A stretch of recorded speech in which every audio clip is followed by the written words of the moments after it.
Alrighty then, hello and welcome everybody, this is Ace. In the previous video we had a couple of issues with the warriors and also with the item upgrades. I looked into the item upgrades and I made them calculate, so when they're gonna look at an item upgrade for the warrior and the rogue, they're gonna also account for their talents. So for example, if you have a rogue and he's got some daggers and he has talents for them, and like I showed you, I'm not sure if I showed you or not, but they will invest talent points dynamically based on what weapon they're using. So whether it's for rogues or for warriors, the same thing. So for example, if the warrior randomizes with a polearm or with an axe, then he would put points into poleaxe specialization. If he randomizes with a sword, then he would put points into sword specialization. So just they'll figure it at initialization where they're gonna put their points. And when you pick up items from the ground and you have to decide if those items are an upgrade or not, they will, let's say, factor in the benefit of the talents, right? So for example, I kind of just presume that each one of these talent points is worth like 1% crit, just to make it easier. I mean, some of these do give it 1% crit, right? Like this one gives you 1% crit per talent point invested. So I told them, look at your talents, and if you do have talents into this, factor those in, and yeah, compare it that way. So if some, I don't know, axe they have is worth 500 points, and crit is like almost 2 points, and they got, you know, 5 talents into it, and it's gonna be 510 points, and they're gonna compare with whatever else they're getting. It's not a huge deal because, you know, it actually isn't a huge deal. I mean, yeah, sure, 5% extra crit is nice, but it's not exactly the end of the world. And well, it's you know, it can help it, let's say, make better decisions. Again, the whole upgrading item thingy feature is kind of nice to get you going, and you will see the difference. And we have seen the difference in some of our previous runs, and you saw when the tank picked up better weapon, it actually did cause him to deal more damage in that run, and it was significantly noticeable. So stuff like that can happen because they randomize their gear within 10 levels. It's perfectly possible to have like a 70 character with a level 60 weapon, and yeah, the level 70 or even the 65 or 70 weapons are just much stronger. So if you had a rogue and he had daggers and dagger specialization, but his dagger was level 60 and you just picked up a level 70 sword, I mean, even if you account for this, let's say the 5% extra crit you get from the talent, is just that ultimately the DPS of the weapon is what matters the most. So they would be equipping that one instead. Again, it took me about an hour to do this. Like I said, it's not gonna make it or break it, but they're gonna make better decisions for better or worse. Again, this feature is something more like, if you play a lot, let's say if you play more than, I don't know, 30 minutes to an hour and you do some kind of dungeon and you pick up, you get lucky and you pick up some good gear, then they could upgrade that gear and you can have a much easier time going forward from that point. And because you can transfer your companions, though I'm not really sure, I haven't really asked around to see how much people do this, but you can transfer the companions. And I would like to encourage this a lot more. And we're gonna talk about why I think maybe that will be more the case in TBC than on vanilla. But you can transfer companions. Like if you're done playing for the day, right? And you ask around, hey, does anybody want my companions? And just give it to them, and maybe even ask something in return. I don't know. But you definitely have that opportunity. If you pick up a bunch of blue items and you think, hey, my warrior here is very good, does anybody want it? You saw many times we did dungeons. I think particularly in one dungeon, the tank got kitted out pretty well. Like he picked up 3-4 blues off the ground, right? And he was very strong as a result of it. So instead of when you log out, you just, you know, dismiss your companions, maybe you can just transfer them to somebody else. At least that's how I envision that. Of course, it's probably not gonna happen, whatever. I mean, you're gonna figure it out.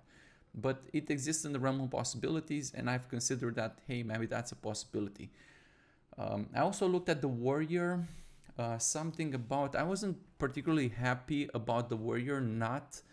I thought he was taking too long to change stances. For example, in this situation where, let's say he was in some different stance, usually can be in battle stance, because as I've shown you, he charges with the battle stance, he does thunderclap, but it is possible for him to do some crazy crit right off the bat, or he could get attacked, and then he'll build up a lot of rage. So what happens is, let's say he builds up a lot of rage and he's in battle stance and he's trying to go into a berserker stance, but he can't, because I'm having them switch stances only when they are within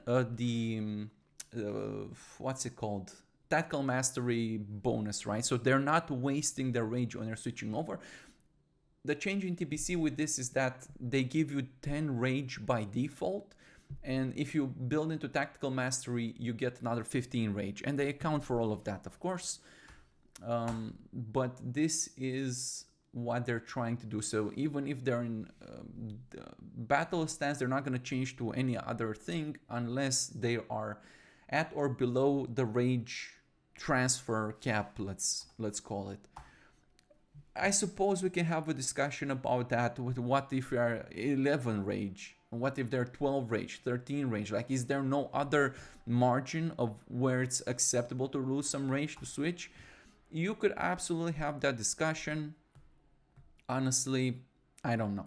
Maybe the fact that I'm having them change with such strictness could be holding them back, because like we've talked in every single video so far, it's literally the small things that you wouldn't think about. You'd be like, oh yeah, this thing doesn't matter.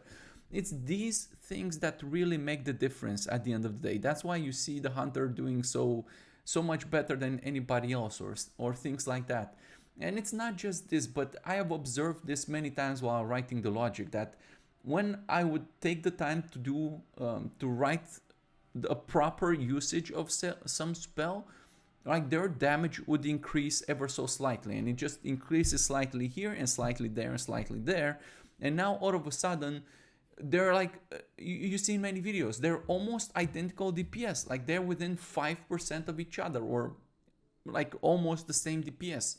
That does not happen by random chance, right? And it does go to show that Blizzard did a pretty good job with their numbers as well. So we give them props for, whomever did the math over at Blizzard. He was good at his job. So what's the point? Having him in a battle stance, he's got 100% rage, and to get into berserker stance when he wants to be, he needs to dump it so he can switch over, right? So if I send him to attack, you're gonna notice that he's doing heroic strikes, mortal strikes, right? So he's just trying to get the rage out so he can switch. So he's gonna be spamming a lot of heroic strike. And you see heroic strike, whenever you use this, you don't actually generate any rage. That's why it's like a good rage dump ability. So there you go. As soon as he went below 10, instantly he switched over to berserker stance, and now he's doing blood rage, because I asked him, only use blood rage whenever you're in the proper stance, because otherwise if you use it before, like if you used it in the battle stance, then obviously you have a problem. So yeah, that's what they do, right? So now he switched over to the slam rotation. There was also another thing that I noticed. They were using slam instead of cleave when there were a bunch of enemies grouped up together. It was obviously that could have just cleaved. I think the reason why that happened was kind of like a small error, perhaps, because I didn't really get to test it, but we'll test it in practice. What happened is that I put the requirement for using cleave to have at least 50 rage, and for slam to have 45 rage. So it's possible that may have been the case. He was using slam because of the requirement much often than cleave, but he was using cleave sometimes. So maybe when he was like shooting above 50 rage or something, Actually, let me think about it, because I think it may not be fixed still, because the way where I have slam, it's kind of in a priority situation. So even so, I'm afraid he might still be using slams instead of cleaves. In which situation I think I may have to yeah, I think that may still be the case. Hold on, everybody. We're just gonna fix this live because I just got this idea. I realized what could be the actual issue, right? Because a lot of the time, the difficulty is to look. You may come across issues, and you might be, oh, this is the issue, but no, what you may be looking at is just a symptom, and the actual issue is like somewhere deeper. You just gotta look for it. So I think in this situation I may have figured out what the problem is, and let me try to quickly fix this if I can. Let me do some slight tweak here. It's gonna take a second. Ta-da-ta-tum. Ta-ta-tum and ta-ta-tum and ta-ta-tum.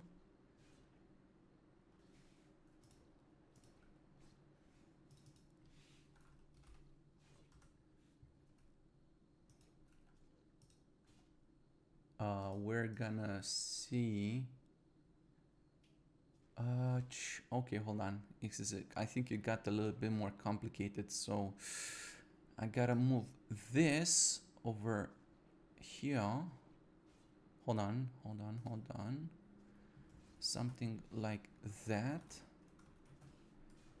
and then something. Yes.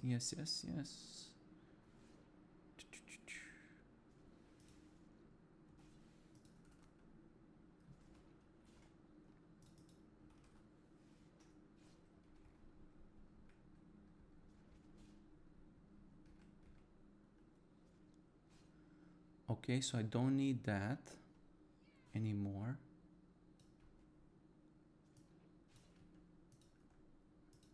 Sorry everybody, we are experiencing technical difficulties trying to fix this warrior as we are.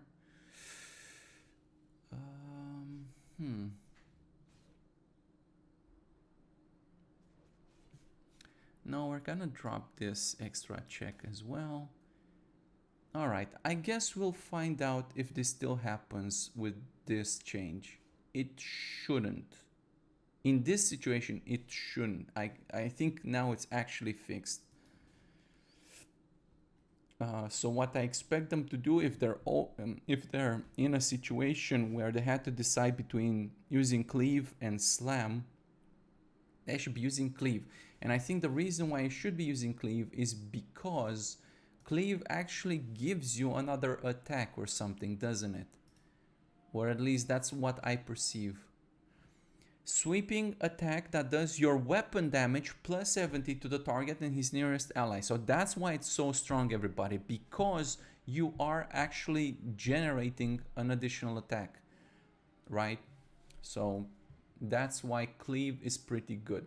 Not so much heroic strike. That's why they should be slamming instead of heroic strike, especially the two-handed weapon, because when you heroic strike, it's the same with cleave, but cleave at least generates an additional attack.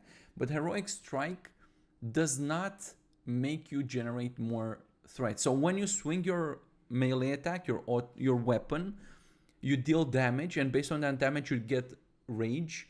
But with heroic strike, so if you have heroic strike activated on your next weapon swing, when you deal damage, you no longer generate rage, you instead lose 12 rage. So that's why it's it's a little bit, you have to use it carefully, mostly for rage dumping, either when you have too much rage, or maybe in this case we're using it to try to change faster stances. And we're gonna see how that plays out. Because we can have this other conversation where we say, well, if you're dumping rage with heroic strike to change stance into berserker stance or battle stance or defensive stance, whatever, because it depends where you are and when you're going, what you're trying to do. But if you're doing this, is the damage that you're generating with heroic strike higher or better? Like overall, is it better than, you know, just spending rage normally and just naturally switching to Berserker stance when you can? I don't know. I guess we're gonna see that in the damage log, right? Ultimately, at the end of the day, what matter are results. And yeah, there was another problem that I didn't see it. Well, I saw it while we were recording, and I kind of put it out of my mind, but I realized while I was fixing this other stuff that they were demoralizing shout in the middle of nowhere. So if I would right click this dummy, they would start charging at it, and they would just demoralizing shout even though there was nobody here. That was a bug in the code. They're not going to do it here.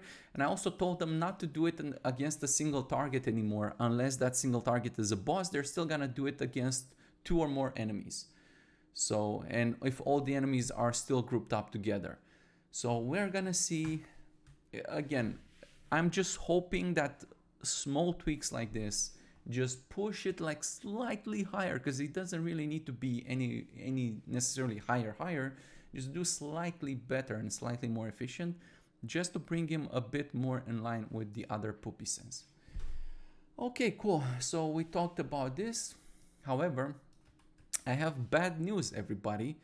And that bad news is that we will have to go over all the dungeons again for several reasons, because I did not like the fact that we did some dungeons at higher level than, let's say, they should or could have handled that.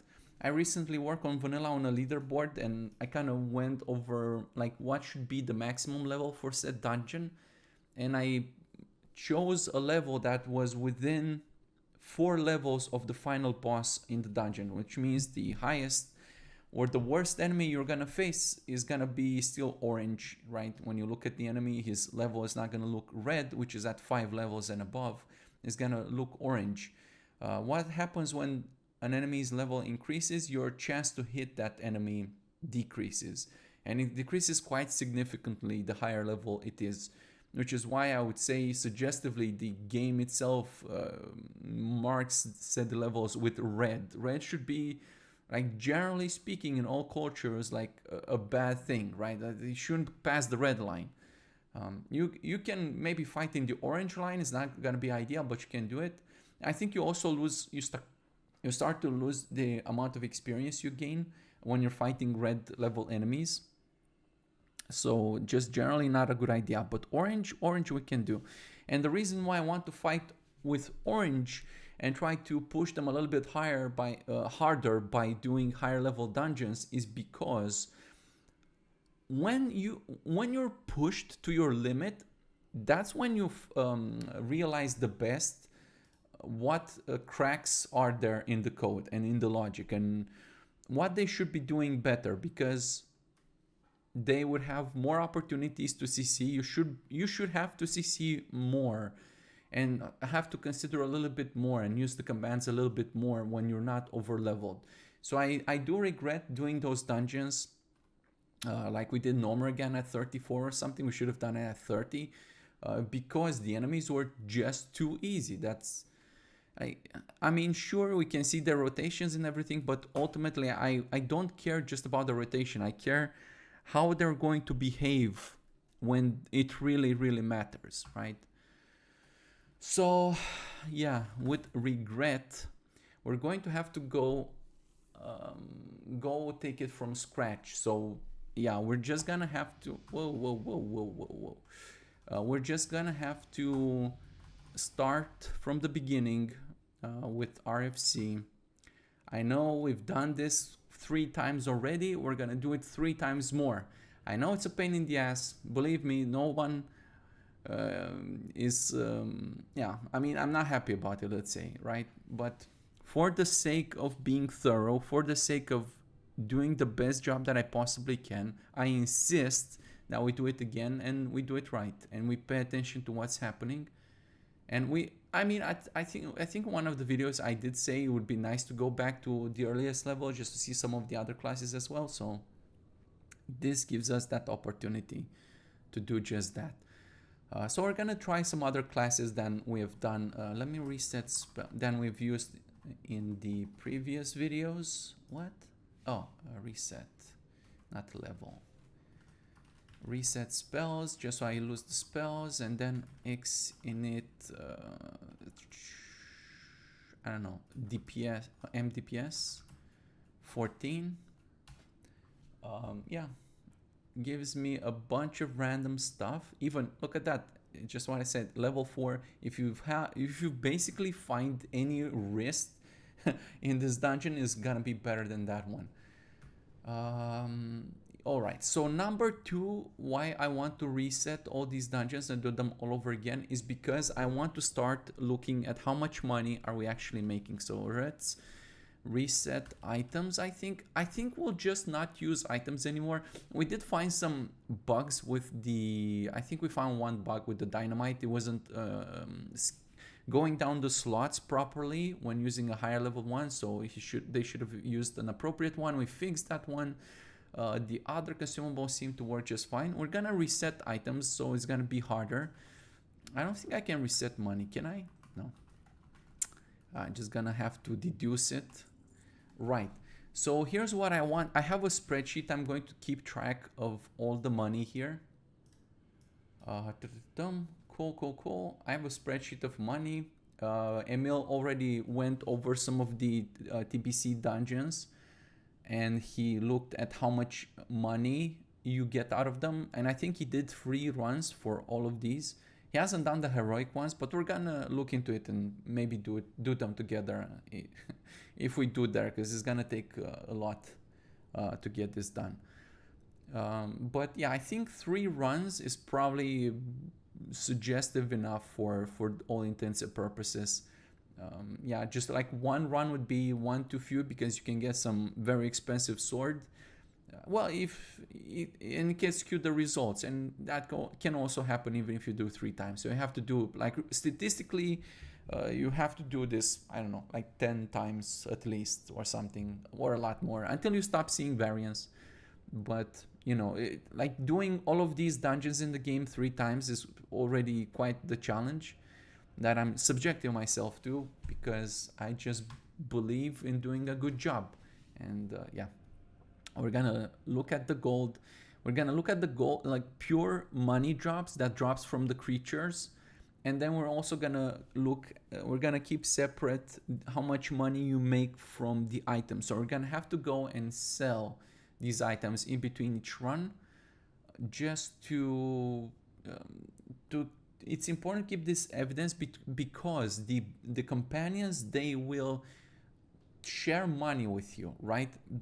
So when money drops, the companions will take their share, like it's normal, like the normal behavior of the game. Except when you play with other human beings, with other players, you will not be sharing money with them. So what if it drops 1 gold on the ground and you play with other people, not with companions, then you'll just get 1 gold. And if you start to add in companions, they'll still share, they'll take their share of gold like the normal game functions. So that's why I want to keep this separate track to see which dungeons do give the most amount of gold. And there's a pretty wild variance in TBC when it comes to this, so it's gonna be interesting to see how that plays out. Yeah, why am I doing this? Is because I need to figure out how much, what the cost for hiring the companions is going to be.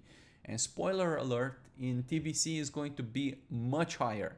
We're talking about probably 3 to 5 times higher, if not more. The reason why I'm doing this is because I want the whole experience to just be more difficult overall. You see it with the items. Oh, I reset all my items. Okay. You see with the items, I leveled them within, I allowed them within 10 levels variance, and all the other things and other things like that. Yeah, I just want this to be more difficult. But not just difficult for no reason, difficult with a purpose. You could say me and Emil were kind of on the same page about this. Maybe we're just built different from a different generations. Because me and Emil, we play video games together every now and then. We play quite a few. And one of the games we played, like, I don't know, a week or two ago was Conan Exiles, which only lasted for us like 3 days or so because the game was too easy. That's the problem. It was too easy. Sure, it's a great game, blah blah. You have nice graphics. We enjoy the combat. We enjoy murdering people and different creatures and crocodiles and whatever. That was cool. But the problem is that at the very start of the game, we just happened to come across some legendary weapons that, I don't know. Apparently you can just walk in somewhere and get one, and we got quite a few of them. And those legendary weapons, they pretty much carried us very hard through the rest of the game. Like, we had no issue killing anything at that point, and the monsters and the enemies were dropping a lot of stuff, a lot of materials and a lot of gear, and basically towards the end of the game the enemies were just dropping all the best gear. And I've spent a couple of days doing all the crafting in the game, which I enjoyed, and I've built us like a huge fortress, and it had all the crafting poops, like everything was like elaborate and all the jazz. But as it turned out, the crafting was just not important, because all the jazz you could have just got all the jazz from drops from enemies using our legendary weapons that we eventually figured out how to farm them quite efficiently, quite reliably, efficiently and reliably. And that was it. It's like the game took us 3 days to beat, like top to bottom. This was supposed to be some MMORPG type of stuff. I don't know, whatever, dude. And we're like, we beat it. We killed all the shit. We cleared all the dungeons, all the poops, everything. And we, after 3 days, we're like, what? It's like, what is this game, dude? Like, why did it take 3 days? Because it was fun. We were having fun. We were exploring shit. But the progression was so fast. That's the problem. It was so damn easy and so damn fast. And it's not like we looked into it or anything. It just happened. We randomly came across some shit, and yeah, we basically GG'd the game. As opposed to some of the other games that we've played that were much more challenging, and it took us a lot longer. And I don't know, maybe we're just both 90s kids, and we come from a generation where we believe in earning shit, we believe in meritocracy, we believe in the hero's journey. You start weak as fuck, and you're struggling to kill a mole rat, right? I'm thinking of Gothic. You're struggling to kill anything, and everything can just looks at you wrong, and you're dead. And you have to pay attention, and you have to scrap and scrounge and look under every rock to find anything worth anything. And you have to try very, very hard, and the early part of the game is the part that's gonna take you a long ass time, but eventually you do build into something very strong, and by the end of the game you do feel like a god, and you can take on the entire map and GG it. Like, I'm okay with that. I like that progression, and to some extent even in Conan Exile that progression existed. The only problem, it was sabotaged by the fact that the best weapons dropped at the very start of the game, which kind of snowballed the whole thing over from there.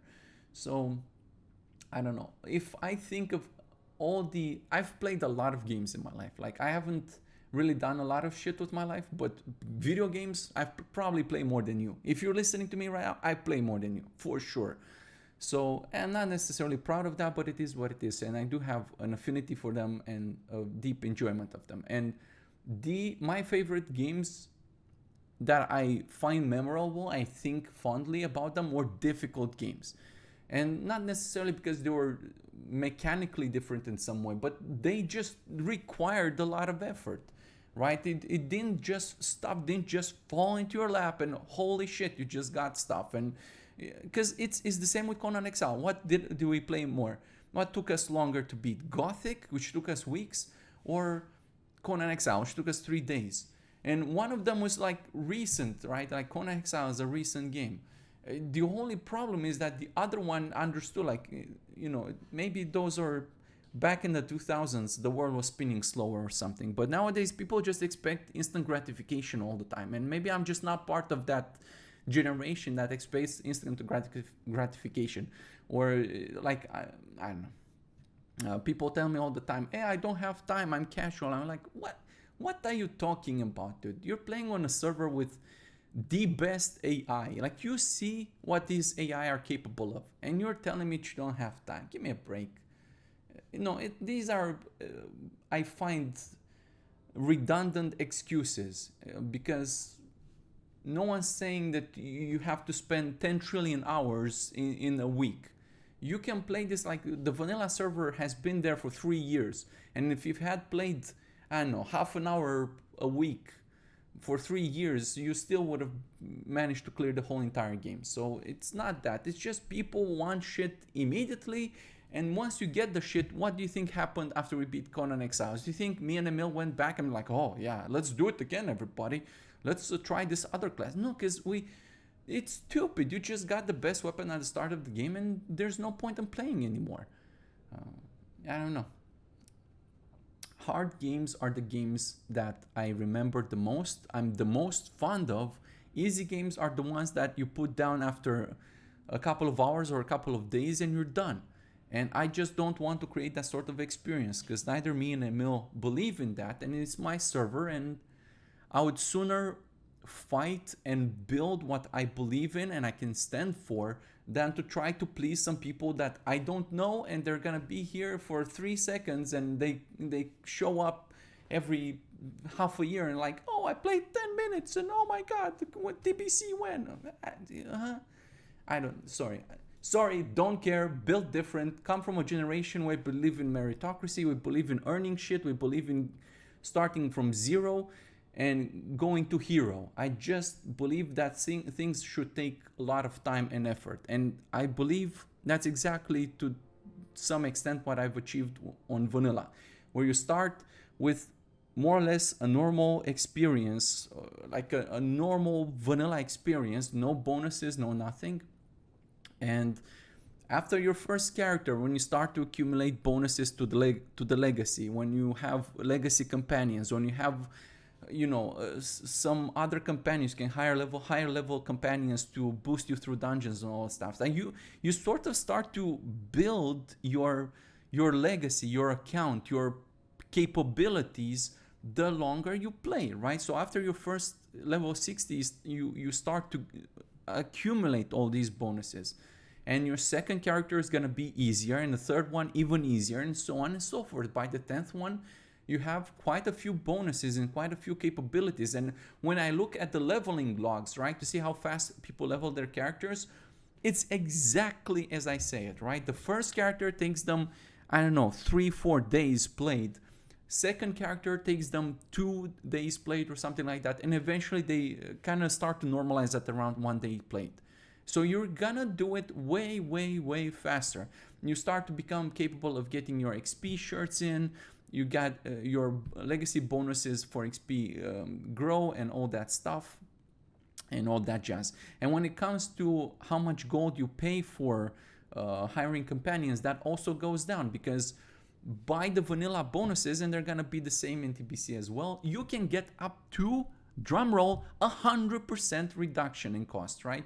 So even if at the beginning you pay full cost for hiring companions, eventually it can literally cost you nothing, zero cost. Yes? Is it going to be easy to get to 100% cost reduction? No, and it should not be easy. It should take you a long time. It should be something that you slowly and gradually build into it, right? I just believe, I don't know, it's my mentality. And no, I'll never agree with the instant gratification people and the casual crowd and oh my god, it's gonna, oh my god. I don't care. You play on a server where you literally are enabled to do everything on your own, except that I expect it to take some time. Grinding is also difficulty. Oh, it's just grinding. No, grinding is difficulty, yes. Because if you look at it and you be like, oh, 1 month is too long for me. That's okay. That's difficulty. It may not be the difficulty you agree with, but it is difficulty. But I'm attacking all sorts of difficulty. You see with the gear, you see with all the stuff. But anyway, the cost is going to be backloaded onto the third and fourth companion. I want the first two to be almost, yeah, to have very little cost. I want the first two to be kind of your questing situation. So even for this reason alone, just because having more companions on the server means you're running more logic, you're expanding, you're using my CPU for no reason. You're running around doing a quest with 4 companions. I don't care, you can do it, but you're gonna pay for it. It's gonna cost you. And if you're a veteran, right, because when you start to accumulate all the hiring cost reductions, at that point you might not feel the cost that much, because it may be highly reduced. Yeah, either from shirts, from reputations, from legacy bonuses and all that jazz. It accumulates to 100%. So you, like, at some point, if you again, I don't really expect you to have 100% cost reduction on all your characters, but if you get to 50% cost reduction, if you get to 60%, 70%, then it's already quite a lot, especially on vanilla, that you don't need 40 companions or 39. You're gonna need 24, because raids are 25 men. And when we get to Wrath of the Lich King, you can expect the cost to go up even higher for the exact reason, because you can do a 10-man dungeons or 10-man raids. So there's that jazz. But what I'm trying to get at is that the first companions should cost very little, like the first 2 probably, because you can do, with 2 companions, you can pretty much do all the quests, even elite ones. You can do a 3-man group and do most of the elite quests and all the jazzy poops out in the world. And I think if you're gonna hire 4 or 5 companions, then I expect you to have to do a dungeon. And the way I see it, it should cost you, it's probably not gonna cost that much, but if I can, I will. Cost about as much as you would make out of doing this dungeon. So if you make a gold out of this dungeon, it should cost you, I don't know, 90 silver. It's probably not going to be that way, but I'm going to look into it, see if I can actually make that happen. Right, so it's going to cost you a dungeon worth of loot just to pay for the companions. And if you do a second dungeon, then it's when you start to see the gains, or you use the companions for more poops, or you might get people transferring the companions around, which is where this conversation started. Because maybe there's not a lot of reason to transfer companions around, but come TBC, just because the cost has increased, you might look more into that. So instead of just logging out and being like, whoop-de-doo, I don't care, maybe you have friends you're playing with and you ask them, hey man, do you want my companions? I'm about to log out. Oh, I have 4 companions, or I have 2 companions. I need 2 more to do a dungeon. Cool, take mine and I'm off for the day. I expect that to happen to some degree, even if it's not a large degree, obviously, because people are comfortable and they don't like to go out of their way to help other people or interact with other people like that, especially on a server such as this.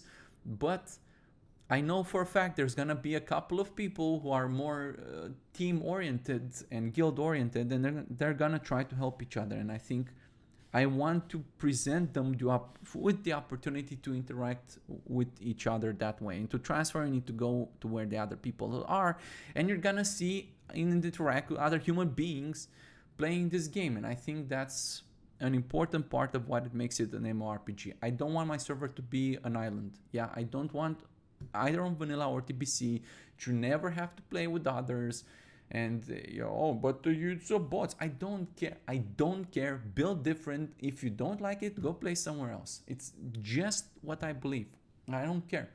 I want there to be cooperation between the AI and people, and I want people to still prefer to play with other people. Giving them worse gear to the bots, I think, is going to contribute to that. The fact that you have legacy companions, I think, is going to contribute to that. People, not a lot, but enough people have brought this up. Different people have brought up the same issue throughout the years on vanilla.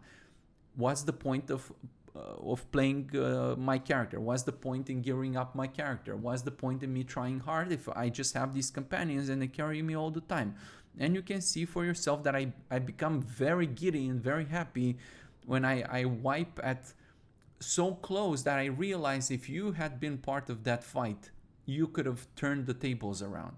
And I'm very happy about that. It may seem like, oh, what do you care? It's a bot. I don't care. Build different. I just want people to have a reason to contribute and to play.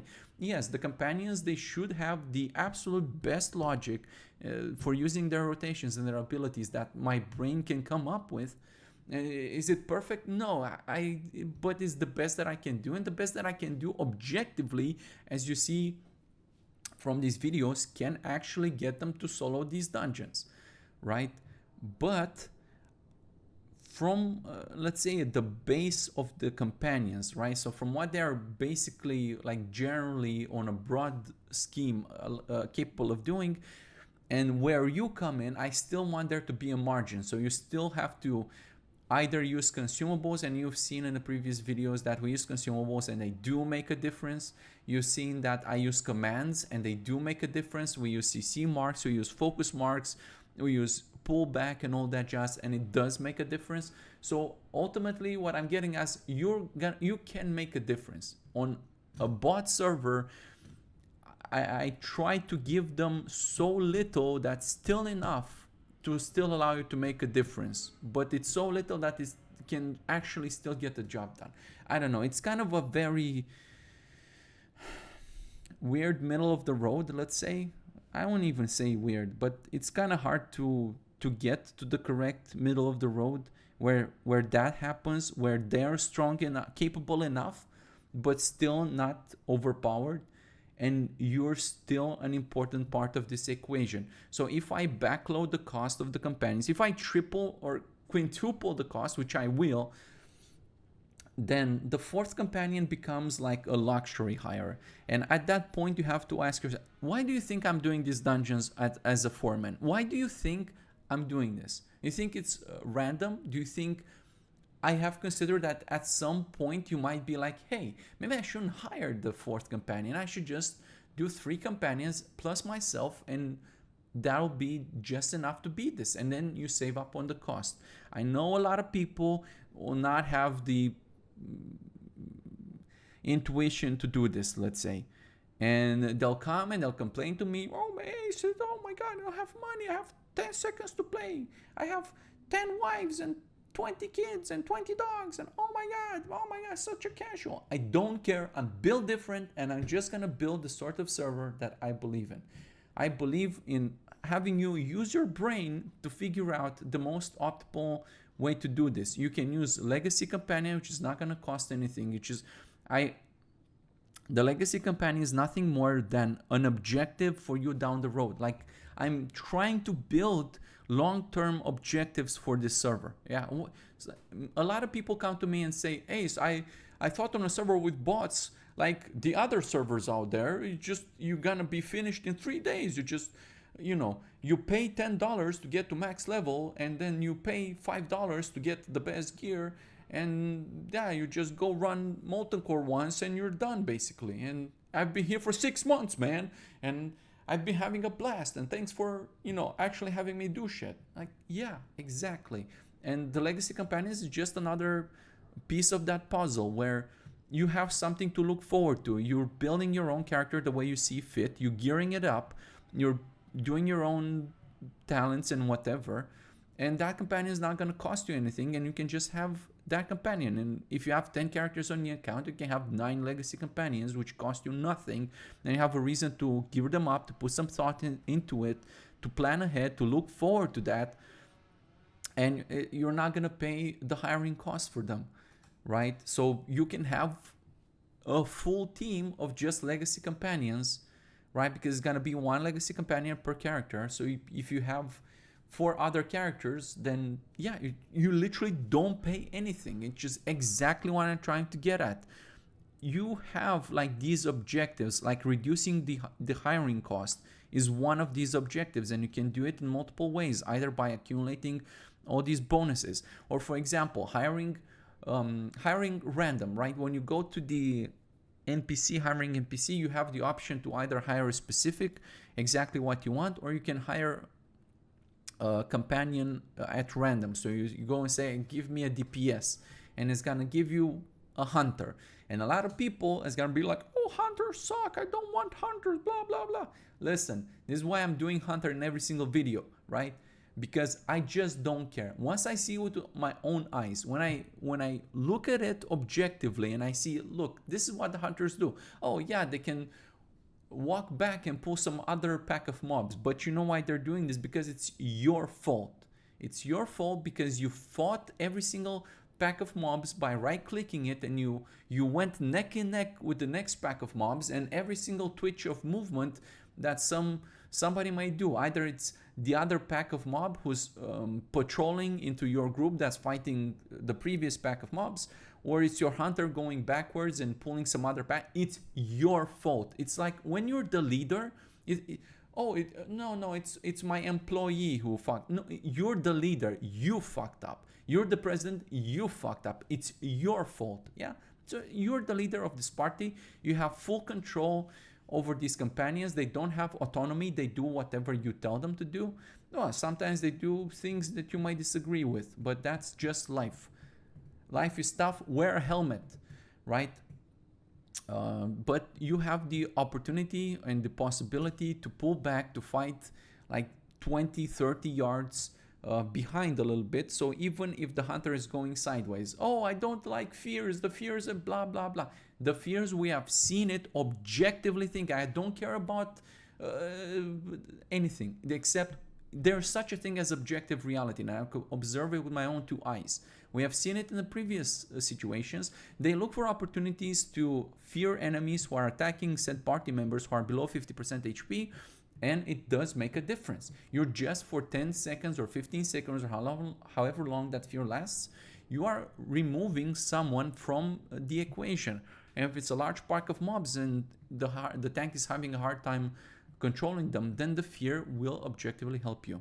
That's just a fact. Oh, and we looked at it like, again, this is why I'm doing these videos, because I just don't care. I don't care to hear about no complaints when I use my own two eyes to observe these things, observe reality, and the 2 or 3 brain cells that I have, they can rub together and realize that, hey, that fear motion that is happening there is going like maybe 10 yards in whichever direction. If I measure the distance, between myself and that mob over there, it's 30 something yards, right? Like 40 yards. So if I do a pullback here on that pack of mobs, and maybe you had another pack of mob, or this other guy is, it's like 50 yards. Do you think that this guy from over my position to the other guy is gonna be like, yeah, he's just gonna walk in there? Well, not on this server. It just doesn't happen, because we looked at it and it's gonna randomly run within 20 yards or something. So that's gonna be just fine. And for extra safety, because no one's stopping you for just going slightly back, doing a pullback, everybody's here, and whoop-de-doo, you solve that problem. And if it's a giant pack of mobs, and it really comes down to it, the fear can help you. The hunter, we've seen it, top DPS, the hunter pet off tanks, alleviates pressure from the tank, all the good jazz. So this is what I mean ultimately. I guess I just draw a line in the sand and I say I would sooner fail and let the server die and hurt all the snowflakes who are like, oh, I'm so casual. I don't care.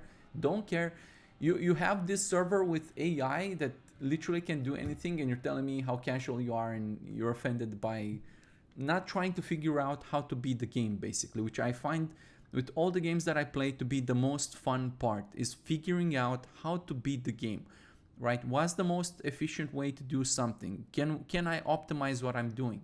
I mean, if you have money to burn, if you have fuck you money, then, you know, hire 4 companions, hire as much as you do. But if you're trying to be frugal and look, what is the vanilla experience? Like vanilla experience, I mean the classic experience of this game. You have to pick and choose where you spend your money, right?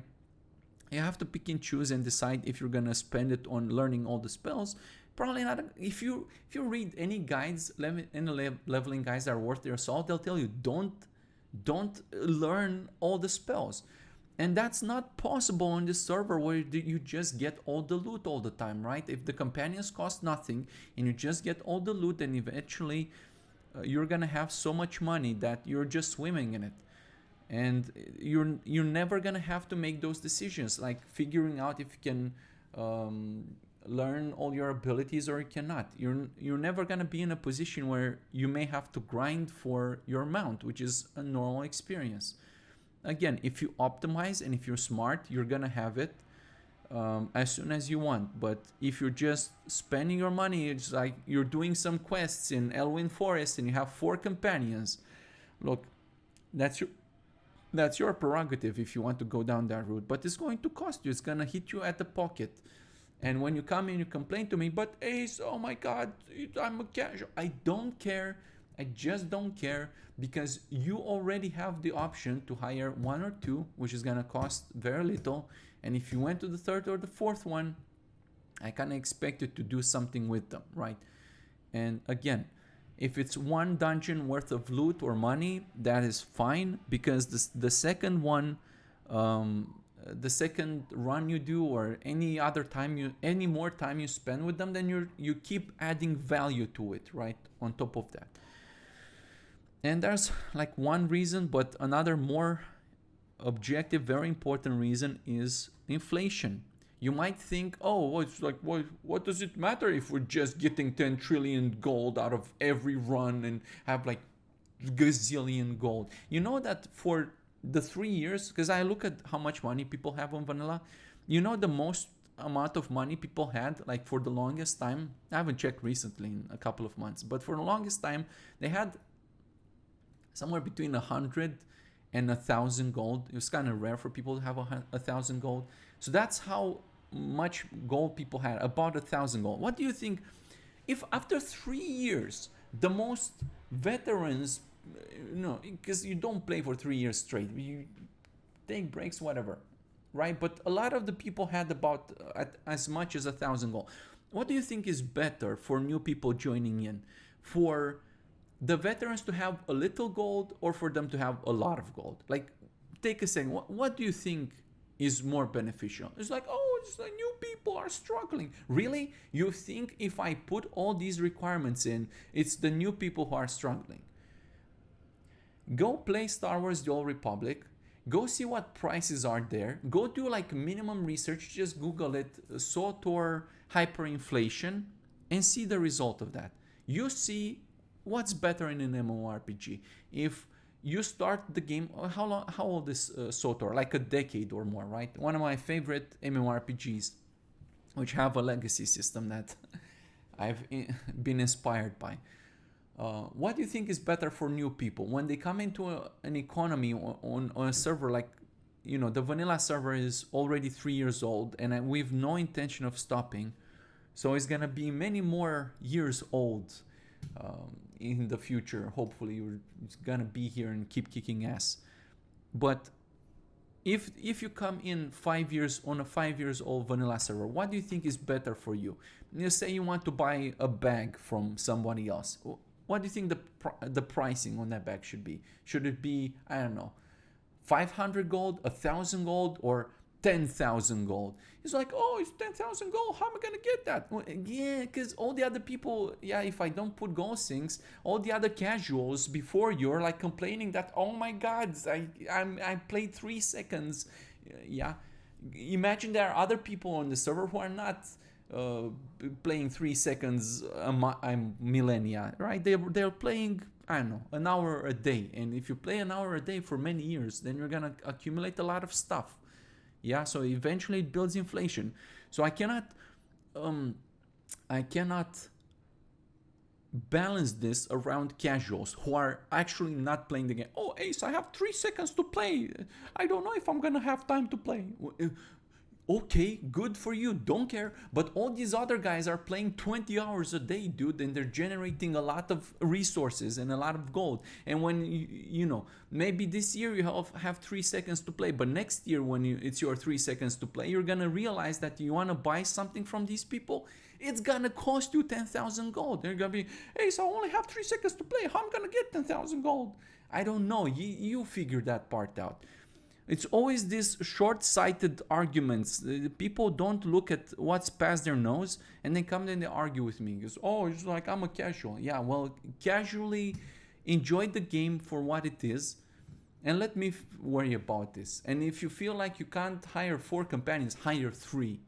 If you feel like, you know, the 3rd or 4th companion, try to get together with another human being and do a dungeon together. You're gonna make more money that way.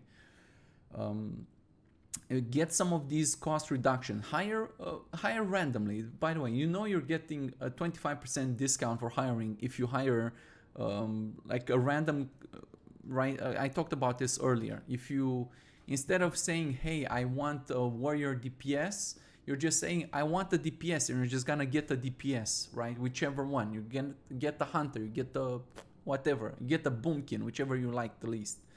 And you're gonna be like, oh my god, I can't believe I got the hunter. I can't believe I got the boomkin or whatever else you dislike. 10 times, I got 10 times a hunter. Oh, okay, but look, if you...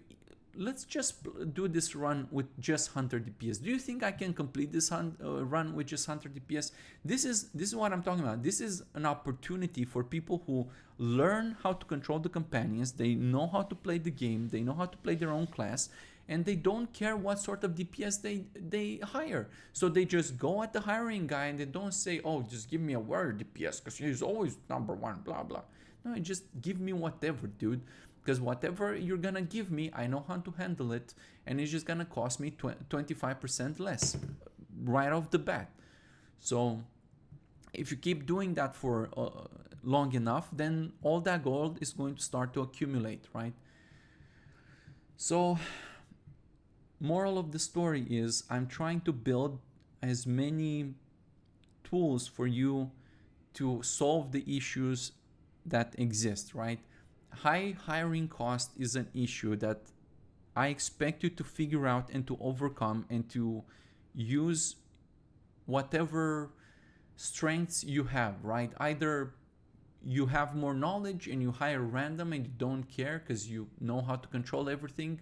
Either you play with other people, either you just do dungeons in the 4-man format. There are options. That's why we're doing all of these dungeons as a 4-man. That's why I want to redo the whole thing with a lower level, so they have to struggle a lot more.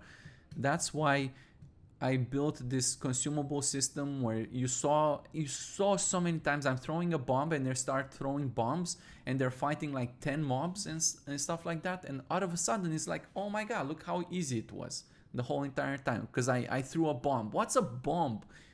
To craft a bomb, you go smack any mine on the side of the road and get any cloth that drops from literally any mob and you get all the loot, and it's the easiest thing in the world to just craft bombs, seriously. And you throw a bomb and whoop-de-doo, 20 plus 20% DPS multiplier, right? I don't know. This is the sort of experience I want, where it's seemingly difficult, and once you start to get familiar with all these systems and you understand what all the tools to your disposal are, and you start to realize, hey, I can optimize based on my preference and based on the things that I'm good at, then I think this is where a lot of the enjoyment is when playing games, at least for me. And since it's my server, obviously I'm gonna do it the way I like and the way I believe. Yeah, because those are the games, looking back, those are the types of games that I enjoyed the most. Just games that you had to think about something, you had to optimize something, you had like learning things would actually gain you advantages just by understanding mechanics on how things work, knowing what class to bring in certain dungeons. Because you see, sometimes, and I say it quite a lot, I think in the previous videos I said, oh, I wish I had the mage. Why? Because mages have polymorph and they have food and they have whatever else, right? Other advantages that they give you. And once you start to understand what each and every class is capable of, you might get, you might be able to do it with fewer companions. like the priest, the holy priest. I wonder if someone's gonna look at the holy priest, and I'm sure one person is, in over years of the server running, one person is gonna be like, hey man, wait a second, if I get this priest over here, right, maybe I'm tanking like a paladin tank, and you're building, like I told you, with the spiritual focus and concentration aura, and can heal yourself, and you get this priest who's like a hybrid. He's literally a hybrid between doing damage and healing. I don't need a healer. Why do I need a healer? I just play a paladin or a shaman or a druid or whatever myself. I get this hybrid guy. I don't need to hire 4 companions. I can just get this guy to be a hybrid DPS, get another DPS, actually get 3 DPS, right? Because you don't need a healer, you don't need a tank, because you're tanking yourself. And Bob's your uncle. Yeah, you're just kicking ass. I don't know. If you've never put into the situation you need to consider this, I think the game is too easy. Yeah, that's what I think, and that's why I'm doing this. The game needs to have challenges. It needs to present opportunities for you to overcome these challenges. And if no one's complaining, right, people need to be complaining. I was talking to Emil, like me and Emil will agree on this, because some of his favorite games are also very difficult games, like very, very, very difficult games, where people go on forums and all day, every day, they just complain to developers. Oh, developers, I can't believe you're doing this. Oh my God, how hard it is. Yeah, and what does Emil observe, and what do I observe? In spite of all their complaints, they're still there for years playing and trying to figure out how to beat the fucking game. Yeah, so the game being reasonably difficult and presenting reasonable challenges for you to overcome makes it fun. This is my favorite part of any video game, just figuring out how to beat it. I don't care if you, whomever you are, oh, I'm a casual, I don't care, I have like 10 wives, I don't care. Yeah, you figure out your life solution. I'm just going to try to figure out how to make what I perceive and what I've experienced over the years as a fun gaming experience. It's not going to be one where shit just falls into your lap and you log in for 3 seconds and it's like you play those mobile games, right? The instant gratification shit. You all know what you're talking about, because yeah, that's how the new generations are being brainwashed. You just play that shit, you log in, you scroll a little bit, it's like, oh, I'm done for today. No, I don't care. I'm just from a generation where we like to get shit done, when we believe that earning things is really fun. And it's one thing when you beat the dungeon, or no, it's one thing if I want you to feel good about beating the game. If you ever get to a point where you can just solo raid, I want you to be like, yeah, I had to do things. I've seen a lot of this.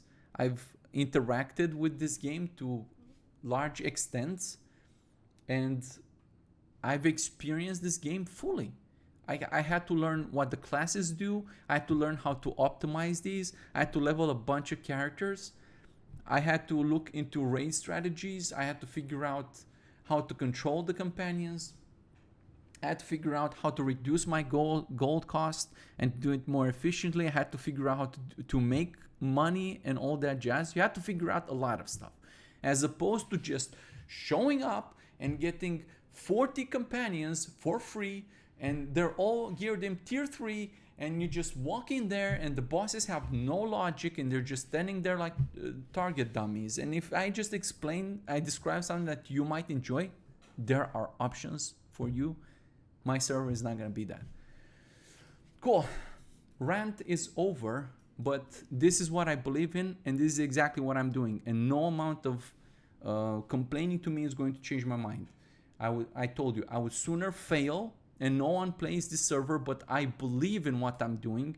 And I told you many times, I'm not implementing anything that I myself am not willing to do. And after I do this, which is already gonna take a longest time, I'm gonna make a let's play. Yeah, we're gonna start from vanilla and we're gonna do it live, even though that I already have a whole bunch of characters and I've already beaten vanilla many times on my server with other people.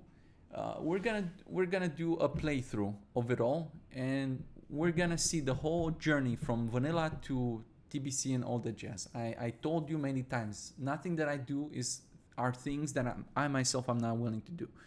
So this is my perspective. I would sooner fail and no one play here and do what I strongly believe in and the things that I've observed about other games that they do right, and try to avoid the things that they do wrong, from my experience, than try to cater to the casual group. Oh, I'm a casual, I have 10 seconds to... I don't care.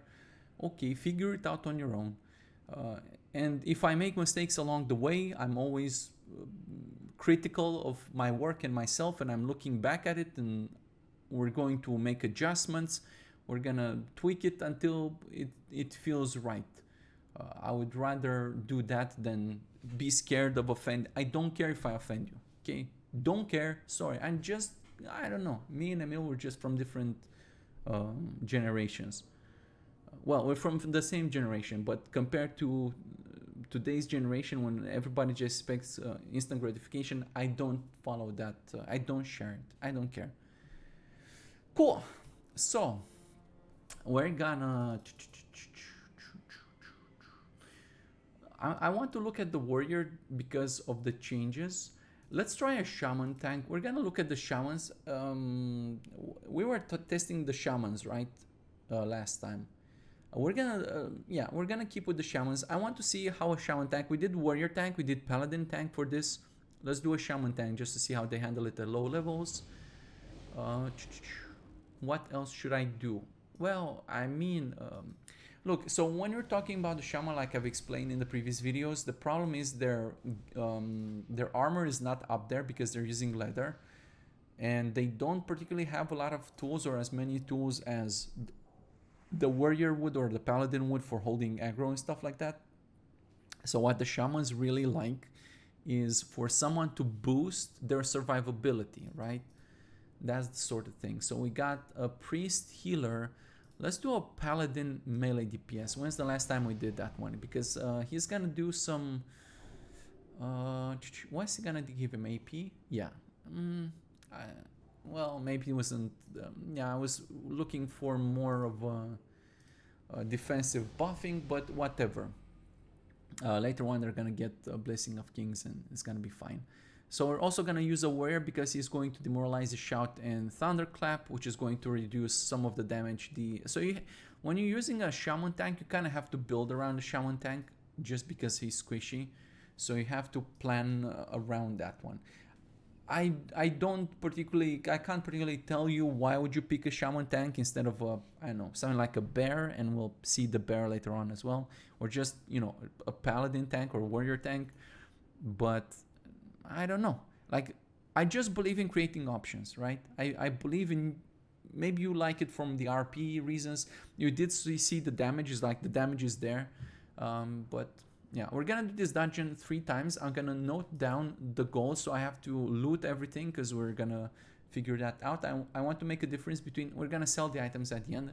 I want to make a difference between the actually dropped gold and the items gold, and the ones I care most about is the items gold, because that one is in your pocket. The gold that drops is the one that you share with the companions, so we cannot really count on that one too much. Let's mark these guys just so we can keep track of them. By now you should know what I'm talking about if you've watched my previous videos. If not, the reason why I'm marking these is when they fight large packs of mobs, I can see where everybody is, right? So if I don't know where my healer is, he's the one marked with green. Let's also turn on debug, set debug on. I just want to see what the shaman tank is doing, because we talked about it in the previous videos. And like I promised, like his damage is usually going to compete with that of a melee DPS. And I was saying mainly is because, yeah, like his whole kit is sort of DPS-ish, even though he's wearing a shield and all that jazz. Like he's, I don't know, his talents and his whole kit is, yeah, more offensive and less defensive than, say, a warrior, for example. If we see large difference in damage is also because of the weapon. So you can see this guy has a really shitty weapon, which is kind of the warrior problem as a whole. Like, warriors just scale the best with if you give them good gear and you also okay, we're gonna talk about this in a second. So they scale best with good weapons and gear, probably the best of all the classes. So if you give them shitty gear, then you're gonna have a problem. So you should probably account for that to some degree, maybe. Yeah, I was gonna talk about that lightning casting there. You remember in the previous video, he was casting that twice. So now if we're gonna do it, he should only cast it once. Yep, cool, cool, cool. Cool, cool, cool, cool, I approve. Okay, so what is he doing? He's doing Stone Skin Totem, which you should be dropping the first thing. That's quite a very nice damage reduction, I believe. Probably the best defensive, or one of the best defensive abilities when tanking multiple enemies.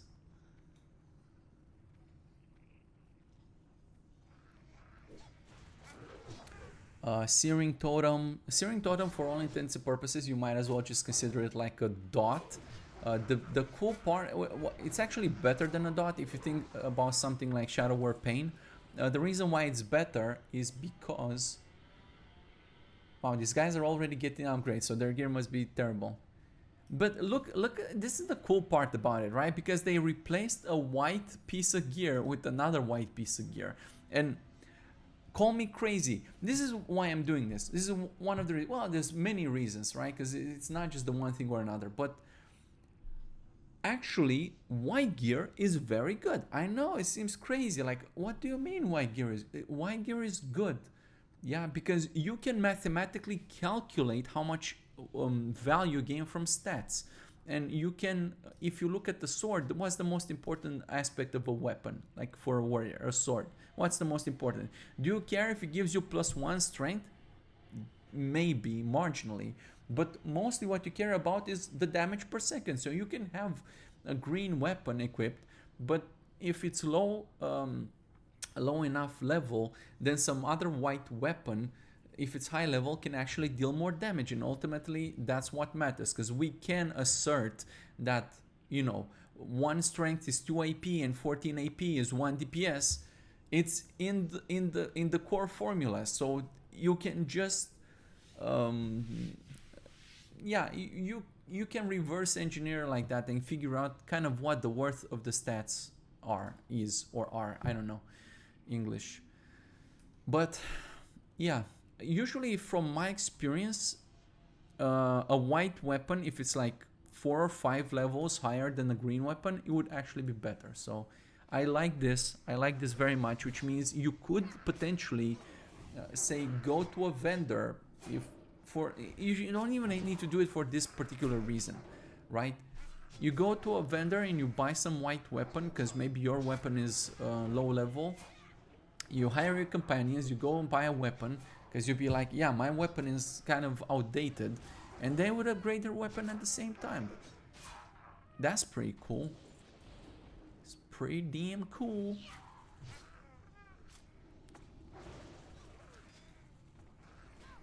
Lightning Shield is correct. He should be using that because it helps him keep aggro. Earthshock is his strongest threat generator. Stone Skin Totem, obviously, more Earthshocks. Lightning Shield, Gift of the Naru. We talked about this and we saw it in practice, how it actually saved us in at least a couple of fights and a couple of different dungeons, right? So again, all the small things, they just add up, everybody. What can I say?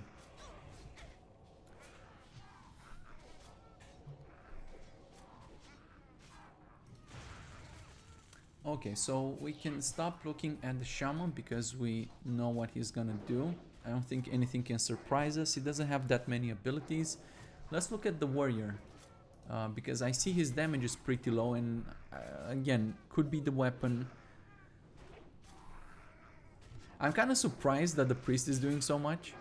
It's just wanding. I mean, wands at low level are pretty damn badass. What one does he have? Oh, hell yeah, everybody. He's got a level 13 one. Look at this guy. Yeah, he's doing 13% of the damage. It's pretty cool. I approve. Okay, cool.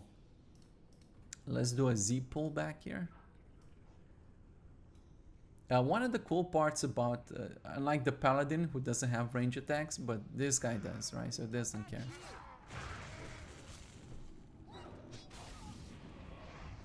Thunderclap, Demoralizing Shout, Battle Shout, I approve. Blood Rage, cool. More Thunderclaps, cool. He's actually going to put talents into those Thunderclaps, so eventually the Thunderclaps are just worth the damage, right? So it's worth using them. If you hit at least 3 enemies with them, then it does a pretty good amount of damage. On top of the fact that it slows down the enemies quite a lot. Heroic Strikes, I think he gets slam at 30 or something. So yeah, until then, yeah, nothing else. So even though his damage is low, it's, yeah, I would blame the, where is he? I will blame the gear, just because he's got pretty poopy gear and a pretty poopy sword. Maybe he gets lucky to get one from this dungeon. I'm not sure if that's the case. I don't remember any two-handed weapons in this dungeon. But nonetheless, as long as he plays correctly is what I'm trying to say. I could understand why he's doing less damage, right? Because what else is he supposed to do? Swing the sword, heroic strike, and yeah, heroic strike. Boom, exactly. I have him pull some of the rage. He's gonna use this rage for thunderclaps and whatnots. It's arguable if he should be pulling rage before having like talents like shield slam or bloodthirst or whatever the other one is called. What's it called? I forget. Mortal strike, right? So it's arguable if he should be pulling them before that time, but at the same time, if you're going through these packs fast enough because you're efficient in some way or the other, like say maybe you're using consumables and you threw some bombs and you're just blasting through these packs. Actually, wasn't there like a boss? Hold on. Where is the boss? I think we have to go this way, right? Right, so if you're being efficient and you're chaining between packs fast enough, then the extra rage he has is pretty good, especially now in the beginning because he's going to be in battle stance all of the time, which means that in between packs, in between packs, he's gonna have more rage to Demoralizing Shout and more rage to Thunderclap, which does keep your other tanks safe, which is good.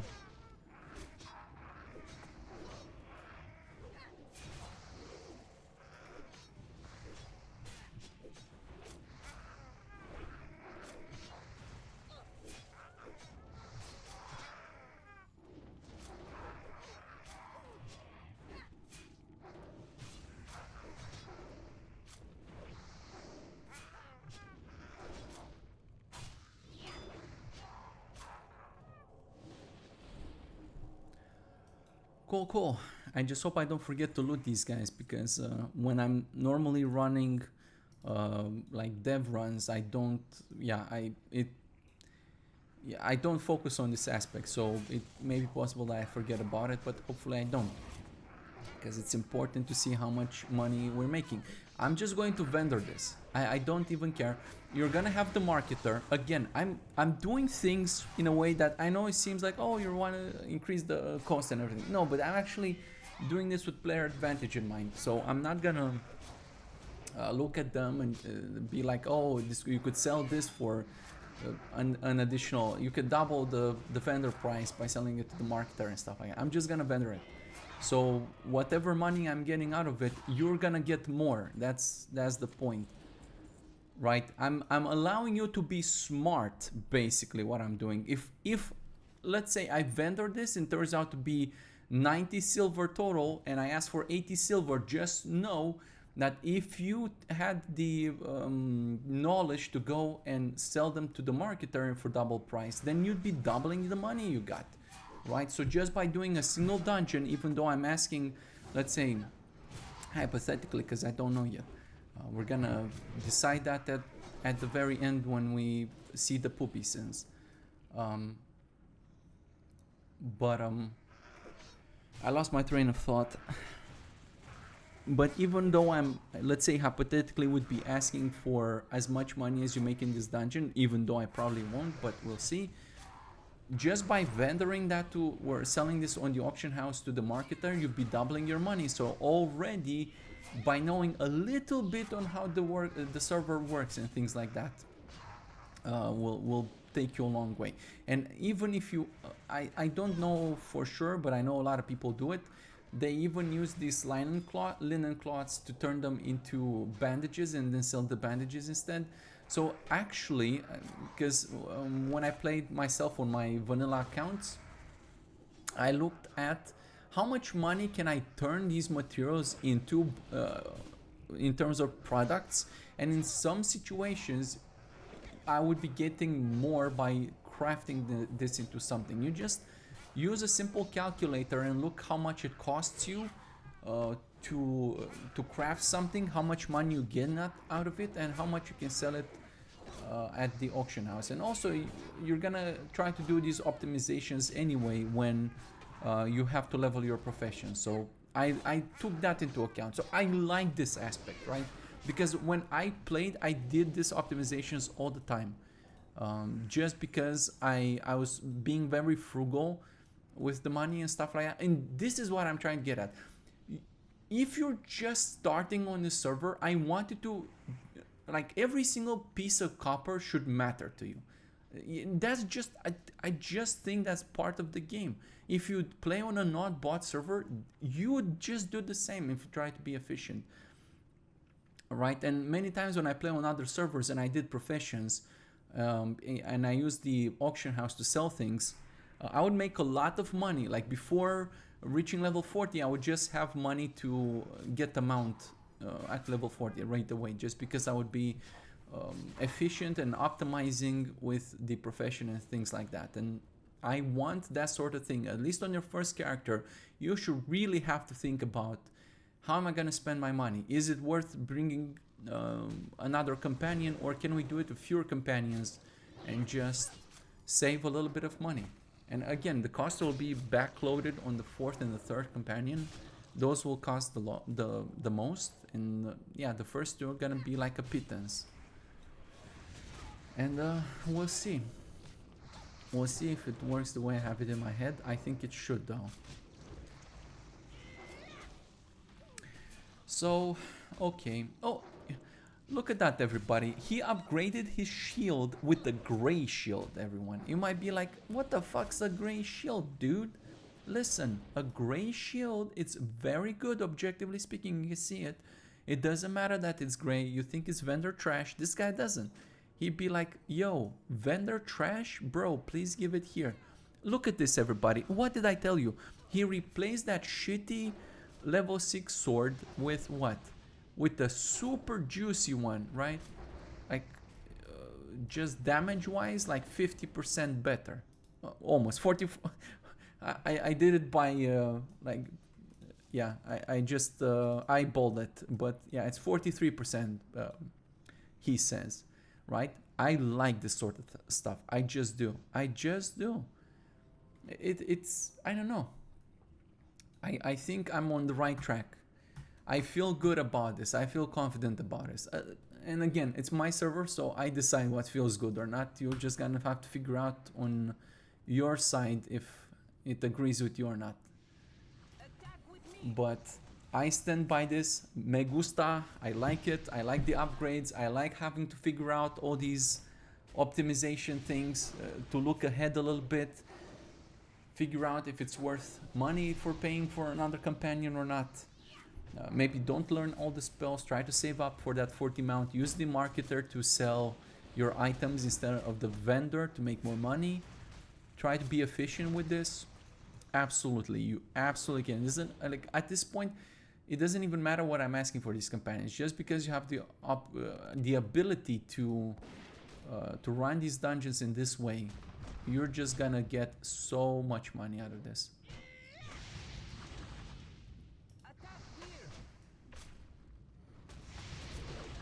And yeah, going forward, we're testing the Hunter all the time. We're gonna test the Boomkin and all the guys who are considered less efficient.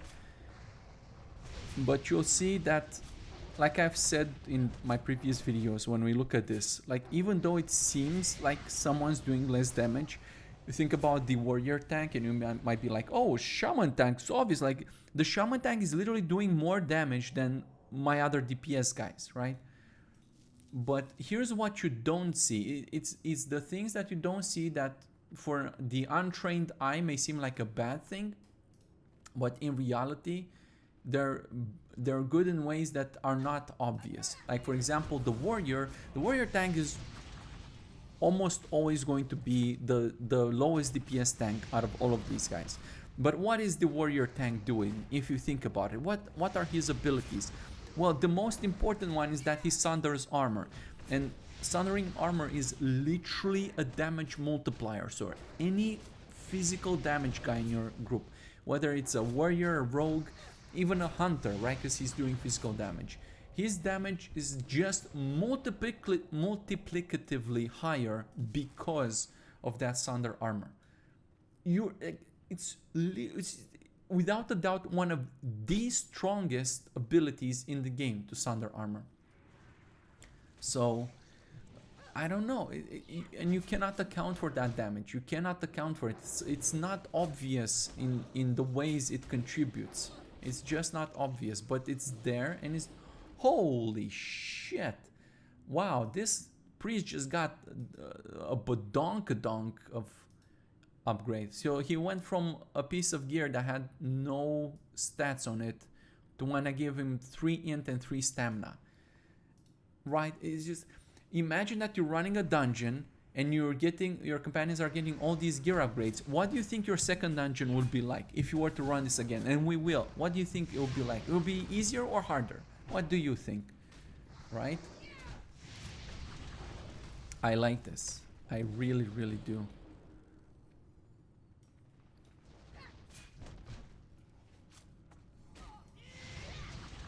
And this is why we're doing this, by the way. I don't think at level 14 they have a lot of crowd control, so we're just gonna have to be careful here. We can try with the crowd control poops. We can try just to see what happens, but on higher levels, you're definitely... you'll see. This is why I'm redoing this whole dungeon thing, so I can do the whole dungeons at lower levels. So I have to use crowd controls and stuff. Just because now I don't think they have anything to do it, but maybe the rogue have... oh, we don't have a rogue, shit. Yeah, it's gonna be sucky, but at the very least we can pay attention and not pull this one roaming guy, and we can do a corner pull. Corner pulling is one of the strongest things you can do. It's just because you control this so much better. It's gonna come back. Even if you had the hunter, even if someone were to fear, very, very, very good thing to do, because where would they be feared into? You know, maybe they would go into the next pack. Highly unlikely, right? It can happen maybe. If you pull a little bit even more behind, because you don't need line of sight to do a corner pull. You just pull it right here and then you can fear your heart's extent. Who cares? And it's... listen, they're not fearing for no reason. Whomever is being attacked is below 50% HP. You consider that fact, right? Your healer is below 50% HP and your warlock or your whatever is fearing that guy, right? Would you rather have a dead priest? Maybe that's why some people are struggling, because they're like, oh, let me deny fears, and oh my god, the companions can't do it. Well, I don't know. We're gonna do this correctly. It's kind of interesting that he got a felled no power. He shouldn't. Strange. Oh, he is doing overpowers. How much is overpower worth? Oh, it's worth 6%. It's not a lot. But again, at this level, I guess every little bit helps.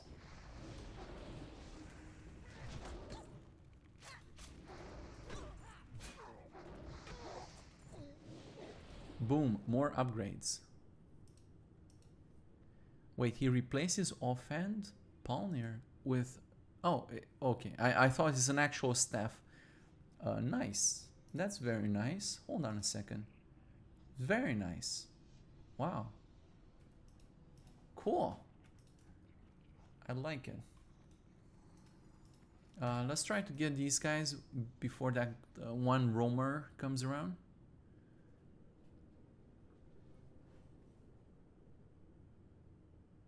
Wow.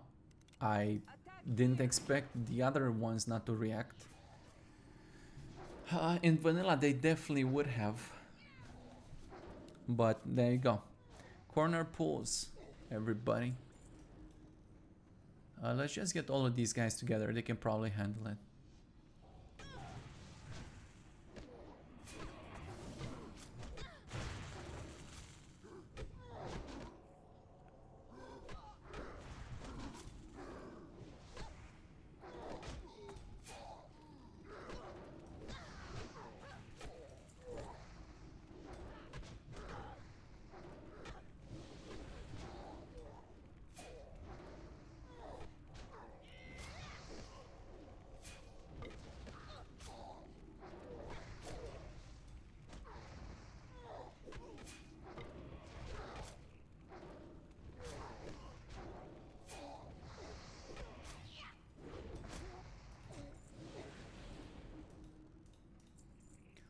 Okay, more item upgrades. That's a two-handed with strength and stamina. Wow. Wow, wow, wow. No. I don't think so. Let's try it like that. Yep. Now just calm toggle them, right? Because you got a caster in there, you don't want to chase him down. Just calm toggle them away. Very simple. Now you're gonna fight the guy on the bridge. You're not gonna have any problems. You're not gonna pull the extra guy out over there. And if he does seem to come this way, just calm toggle them again. That's the sort of thing you gotta do. And if you just create some macros for this, which I personally have on my characters when I play, I just have a bunch of macros, and I just keep them on a bar here. And it's either I click them or I assign them to hotkeys, which I have, and it's very easy. It's very, very easy.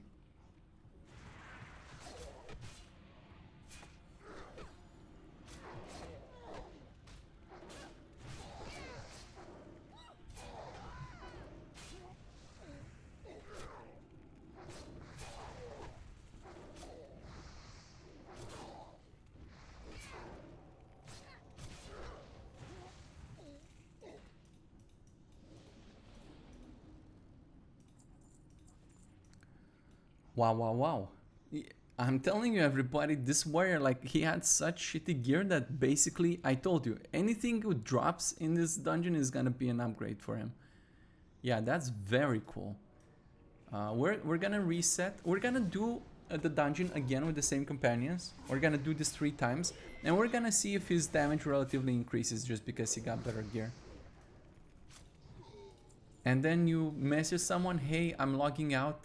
Do you want my companions? You know, this is not gonna cost anybody anything. Transferring is completely free on purpose. Like, again, I created this problem, or I'm gonna create it with the high prices, and you have all of these options that I'm sure a lot of people, not everybody, because I knew some people do, but a lot of people don't even consider doing. Like, you know, if I'm done for today, maybe I should give my companions to someone else. And I know some people do, so don't yell at me, oh, but I do. I know, there's some people who do. There you go, more. Whoa, Scheisse. Look at this, dude. Holy crap. Wow. What was doing? Like a simple bands? Yeah. Wow, this is so nice. I like seeing this. And yeah, the spell damage is great for the paladin. I don't think like overall the benefit against Azabeth is crazy because his spell coefficients are not great, but it's still nice. They are also counting for armor. So even though it seems like he's lost some armor, right, between the 42 armor and this cloth 15 armor, like he's obviously lost some armor, but he's looking, he's factoring in for the armor as well, but the armor overall, because that's also like a damage reduction multiplier, but ultimately, yeah, just the other stats are so much better than you can put up with the shitty armor just because of the stats. It's not always the case. Like if you had two identical pieces of gear and the only difference between them was the difference in armor, then he'll just take the one with the highest armor. But in this case, he likes the stats on the weapon, so what can I say? Intellect is good for him. And I guess we can look at the shaman. So not the shaman, the paladin. So the warrior has been doing what you'd expect him to do, nothing crazy. Just, yeah, this is exactly correct. It's exactly what you'd expect. That's exactly what he has. He uses all the things. I don't remember if he hamstrings enemies who are running after your squishies. He may or may not. I don't know by heart. Maybe he doesn't. I don't know. Okay, yeah, he's doing all the things. Cool. Wait, was he sundering? Yes, everybody, he was sundering the boss. I told you, like, it's just a smart thing to do. It's just very good. So let's set debug off. Fuck, I can't type debug off. I really don't understand, bruh. Let's go find the next pack of mobs. Here we can probably pull back just to be safe.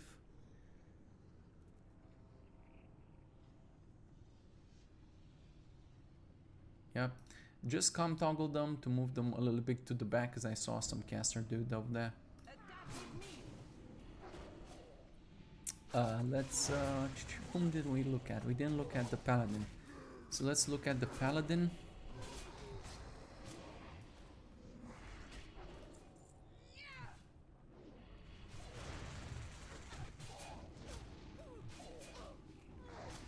Okay, Judgment, Seal of Righteousness, of course, you can expect that.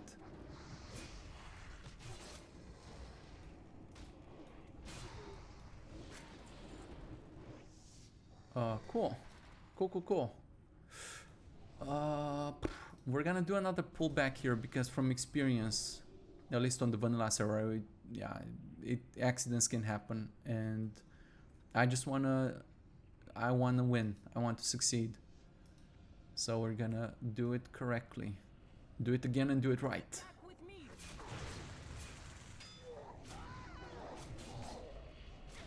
Yeah, hammer justice to CC. Cool. Judgment. Holy Light to off heal. So paladins are going to off heal when a group member is below 50% HP, which is fine. That's a good thing to do.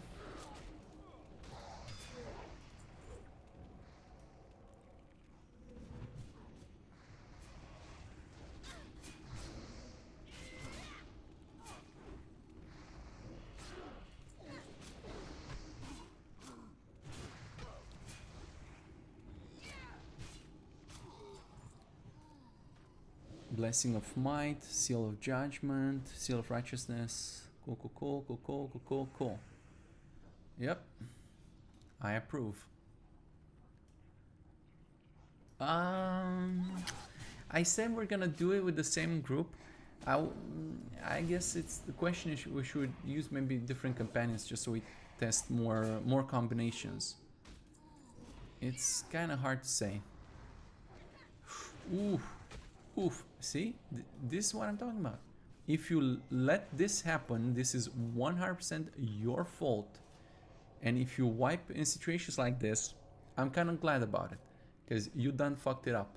It's not the companions who pulled here. It's like, oh, the companion. No. You pulled, yeah? When you're the leader, you take blame for your group or your team.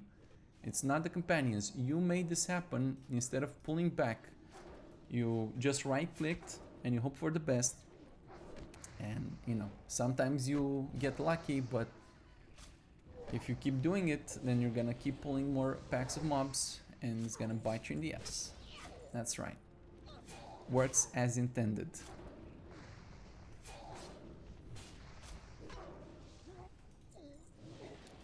All right. You can also just pull like this. You can do pull back or just manual pull. I don't know, whichever one works. It kind of depends on what you're doing. Like if you were just going into a pack of mobs and you don't necessarily need to pull to your location, just normal pull to send tank in is fine.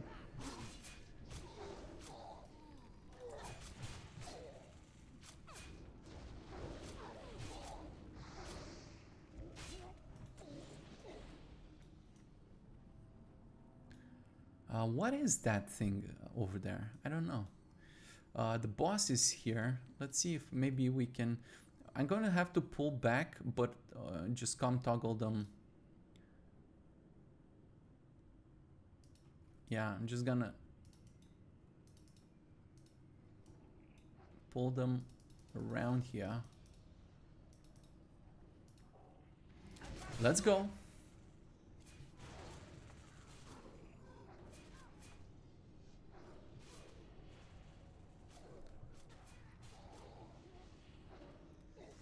I think there's some caster guy around the corner.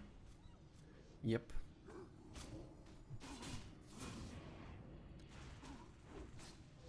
Wait, hold on. Where's my healer guy? What the heck, dude? What the heck? Okay. I am just curious what the thing is over there. Let's kill the boss first. Maybe the thing is important. I'm not sure if it helps at this level to CC mark if you don't have any kind of poopies. So CC mark. Can we CC mark the boss Hancho guy and just do this and oh. Okay. I was gonna do some kind of double CC mark. Well, it doesn't matter in this situation. Yeah, he did use Hammer of Justice. But not on the boss though.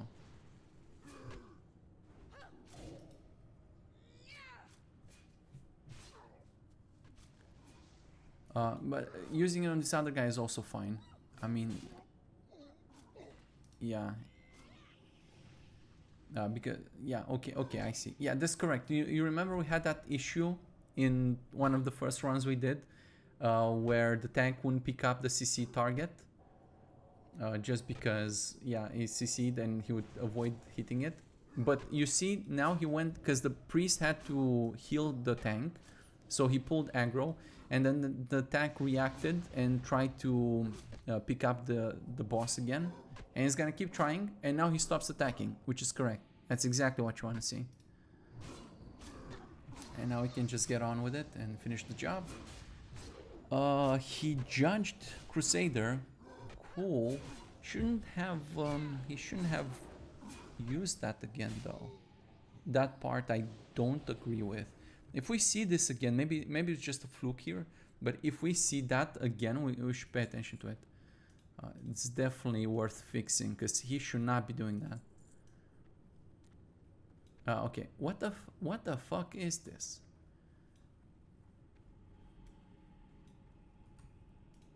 I don't know. Maybe it's like a quest thing. I don't know.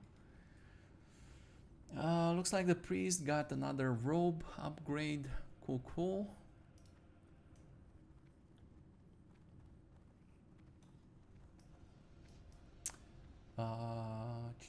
Where's the ramp up?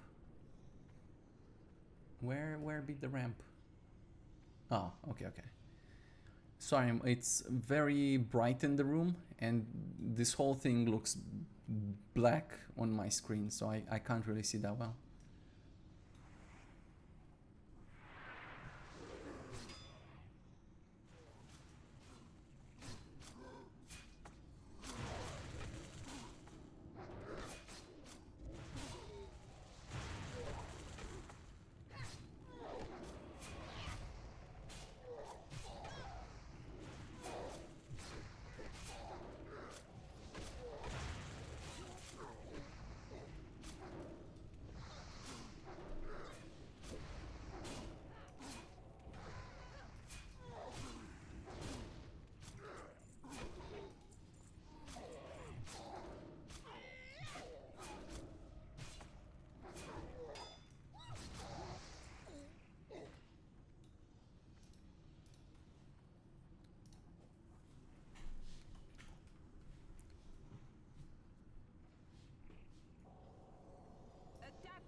I'm probably going to avoid giving them consumables when we're testing this, just because I know the consumables will make a difference. I just want to make it more challenging for them overall. I just want to see what their limit is. And if we can do like 4 men, which is like bare bones, like you're not even consumable, because again, I don't really expect you to use them, let's say. It's like it's an option for you to exercise if you prefer. But if you play correctly and you do the things, I expect you to be able to do it without consumables too. I don't know if I feel the same way about raids. There, I kind of do expect you to use consumables. I think Blizzard did as well. But just in normal general dungeons, it's like, figure it out.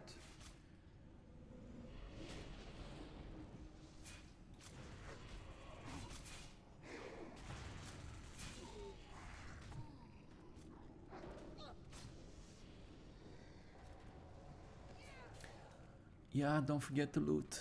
Get the loots.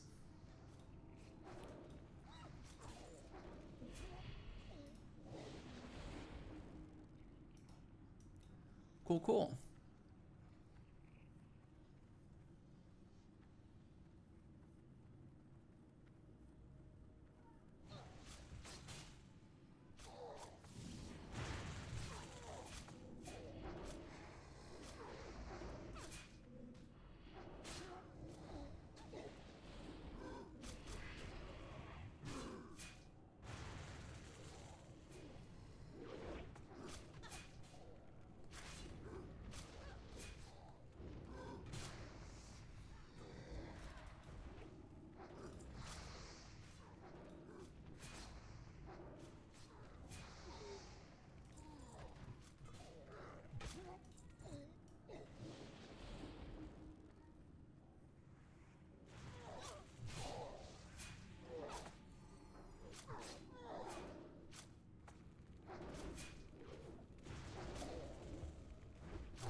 Let's also look a little bit at the priest before we head off.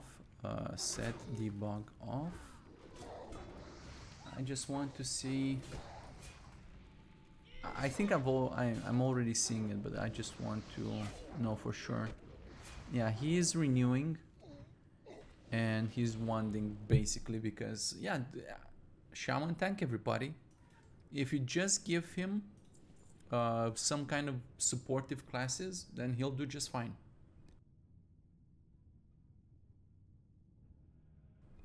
And actually, I said that I wanted something more defensive buffs, but the AP is probably a pretty good solid choice for this guy as well.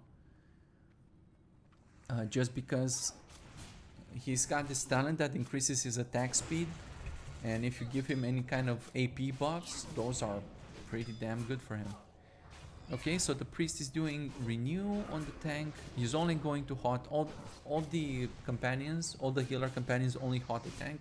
I don't think it's worth hotting like normal party members, because hotting in general is not mana efficient, or not as mana efficient as normal down ranked heals.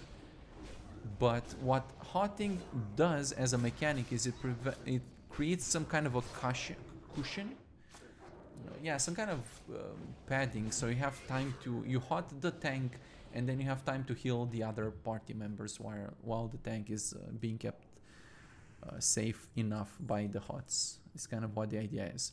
Cool. Let's see. Mana potion, renew, heal, shoot, heal, inner fire. Okay, yeah, that inner fire is only done out of combat. So I approve this. Let's go to Stormwind and just sell our loots. Right, so let me type this out. Ragefire Chasm. We made 41. I don't, let's change, just say 41 silver. I don't care about the copper. Don't need to be that precise. It's a lot of margin of error anyway. So 41 silver from gold drops. And if we are, okay, no problem, I'll fix that. Would have been easier to reset. We're just gonna vendor this, I don't care. Okay, so in total is going to be 150, 1 gold. I'm not sure how to do this. Should I 1.53, let's say G. Cool.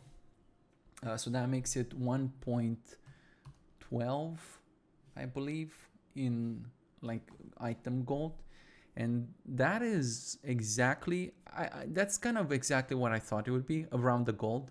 So again, I'm not really counting for the gold drops, but specifically more like the item drop value, because yeah, then you have to divide the gold drops by how many companions you have. So if you have 4 companions, then you're dividing that by 5, so it's like 8 silver or something. So yeah, I mean, you're still getting something, it's just not particularly a huge amount to talk about. Cool. I approve. I thought it was gonna be about 1 gold. I don't think the hiring cost is gonna be a gold, maybe, or maybe it will be, I don't know. I don't think it's, if I ask 1 gold for a hiring cost, when you made 1 gold 50 out of this dungeon, and again, I just want to emphasize this, we made like 1 gold 20 for item drops. Many of those, some of them were BOP, so you can't vendor them, you can't sell them on the auction house, the mark there, but a lot of them were BOE, so it's not impossible to say that if you, with all the BOE stuff, you probably could have made around 2 gold. So if I'm asking for 1 gold hiring cost, you double that by doing this dungeon. Now, again, I don't know how much I'm gonna ask for, but it's gonna be something between triple and not level. Mod money. The vanilla one, because the vanilla one, listen, when I did the vanilla one, it was usually double what currently is, and it's still like way below what you could make. So if I ask triple, it's actually probably around what you make. The only reason I reduced the cost in vanilla because everybody was complaining. Well, everybody, some people were complaining. This time I don't care. I'm just gonna use my own eyes and my own brain, and I'm gonna rub those brain cells together and figure it out on my own, trying to achieve what I'm trying to achieve. Okay, so let's try something different. I did say we're gonna see what difference those weapons made, but obviously they're gonna make a difference. I would just rather try something different. So we tried all the tanks except for the druid, and even though I was gonna leave the druid tank for later, so we're gonna do the classes in order, I think we can look at him now. We did this dungeon with all the other tanks, so we might as well just do something different. Let's still try the shaman healer. I think the priest healer did a fantastic job. I have no complaints, even though he did a lot of save pulls, so maybe you could argue, hey, it wasn't really pushing him that much, but still pretty good. What else can we do? What haven't we done? Should we try a mage, maybe? Yeah, let's do something different. All right, let's try some new stuff since we're doing this. So we reset RFC. Let's mark everybody so we can see it. So we're just gonna test more classes and more situations and more combinations. Let's start with the druid. We're gonna debug on. We'll take them one by one. I didn't mark the time it took me to run this dungeon. I guess in the past I used to also do the time, but yeah, the time kind of depends on several factors. Most importantly, the level you do it at. So obviously if you do it at the level where the mobs are yellow or orange, then it's going to take you a lot longer. But ultimately what remains the same is the actual money that you make. Because, well, yeah, I mean, that one, there's some variance there.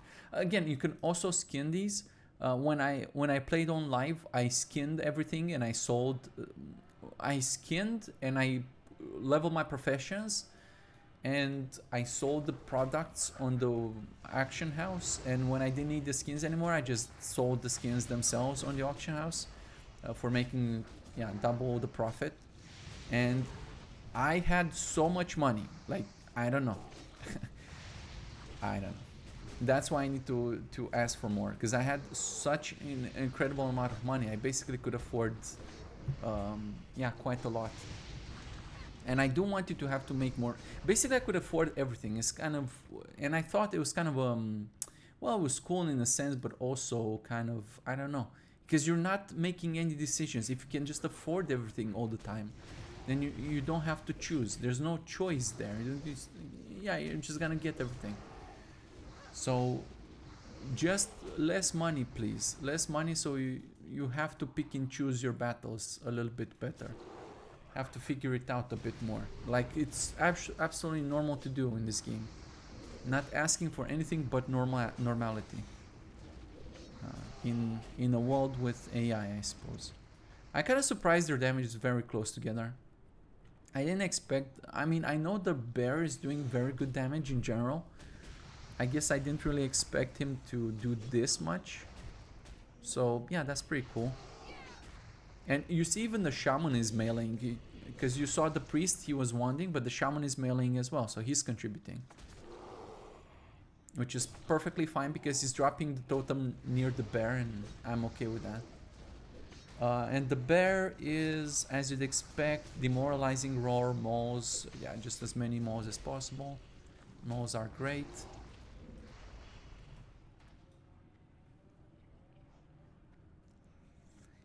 I'm not surprised that the mage is slightly higher than the warlock, just because I think the warlock in general, his dots are, yeah, they take time to tick away.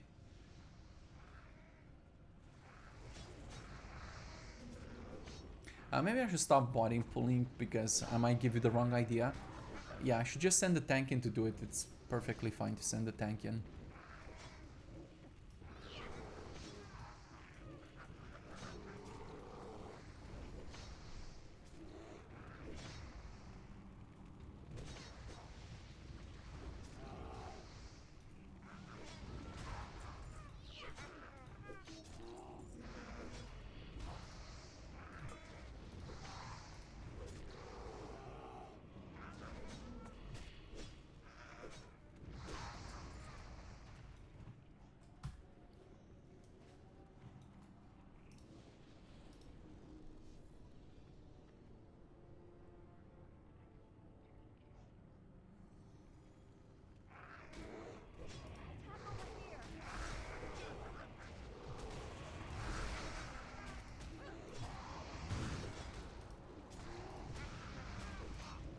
Yeah, I see the warlock. He's spreading his dots around. I think in multi-fight situations or multi-mob, so there's like single target, there's like multi-mobs and AoE situation. They don't have AoEs right now, but in multi-mobs, the warlock tends to pick up some steam. Just because he can dot stuff around, and while they're fighting the main target, these other dots are doing their job. So you can see he's actually picking up steam right now. But yeah, mages are pretty good. Actually, with the mages, I guess we'll talk about them. Like, well, hold on.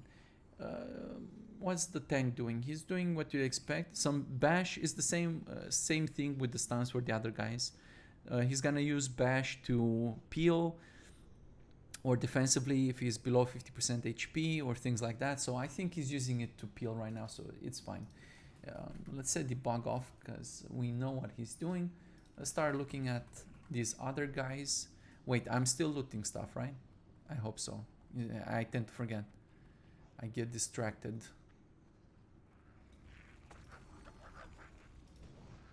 Okay, we're gonna pull back a little bit.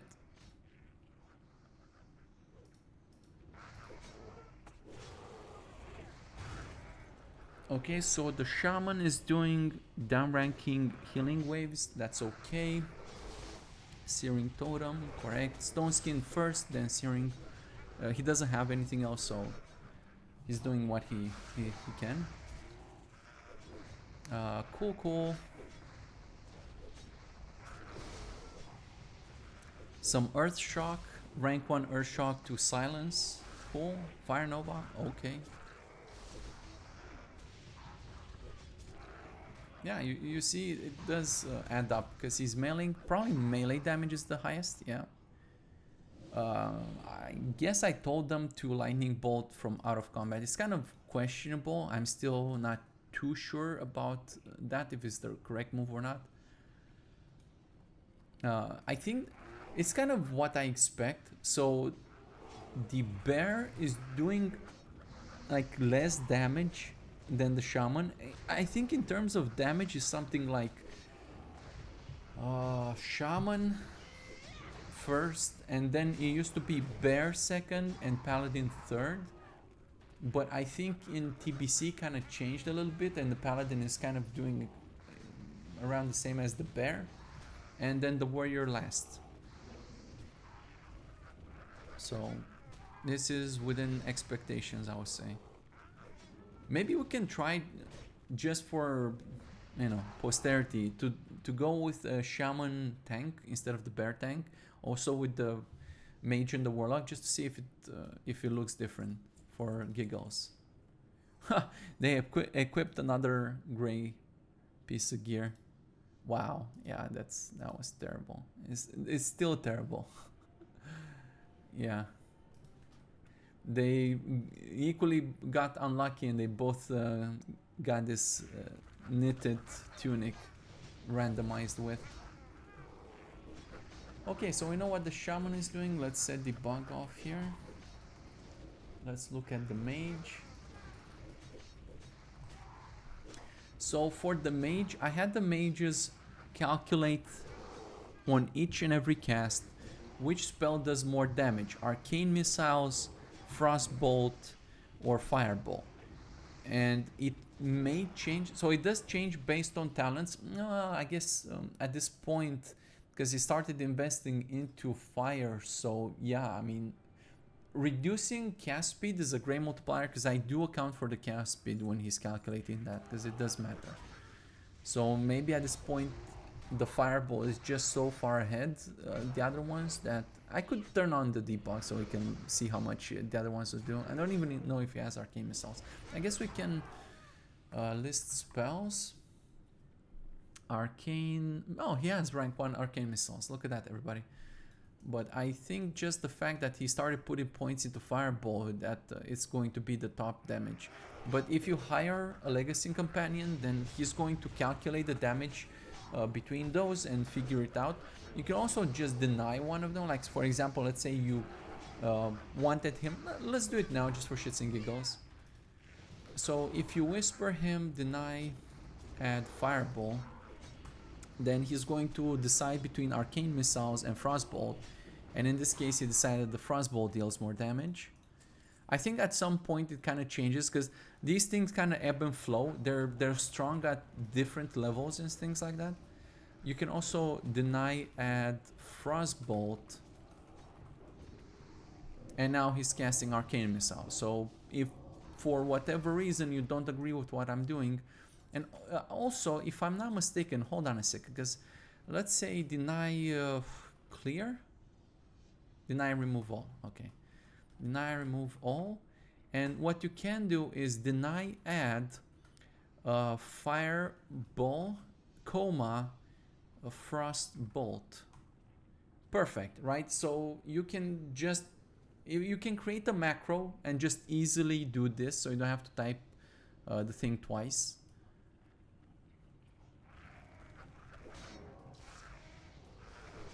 And you can see he's using arcane missiles now. Actually, let's reset the damage meter after this fight, because I'm curious between Fireball and Arcane Missiles, which are not talented in any way, what would his damage look like?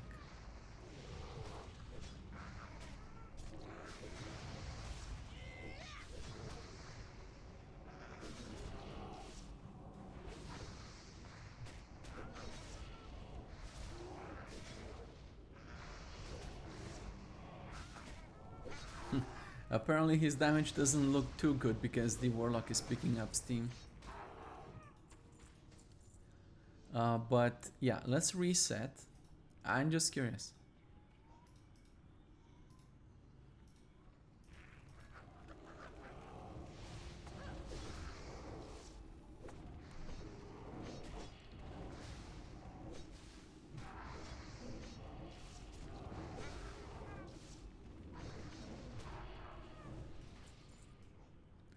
Yep, he's not looking too hot right now.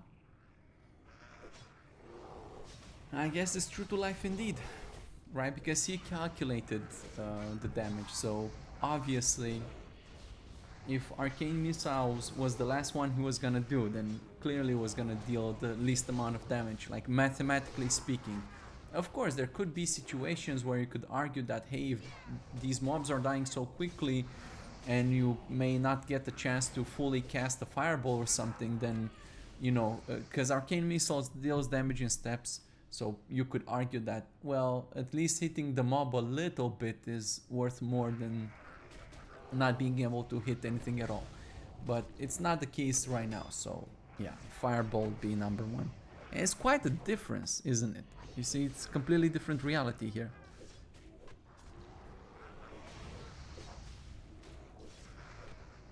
Warlocks, in my experience, doing dungeons with the companions, even though I have them spread the dots and they account for time to kill and all that jazz, I don't know, brother. Like, Warlocks are just, if things die so quickly, the Warlocks are just falling behind. But if whatever you're attacking lasts for a long ass time, then the Warlocks are doing, they are one of the best. So I suppose it kind of, you have to decide for yourself. It depends on what you're doing.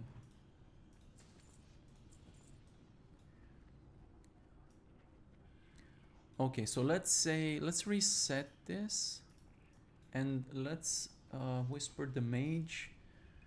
Deny, remove Frostbolt.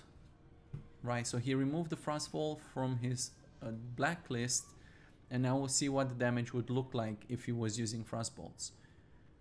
If you're doing like some sort of questing in the open world, you may prefer Frostbolts. So you see, you can have them cast that if you don't agree with.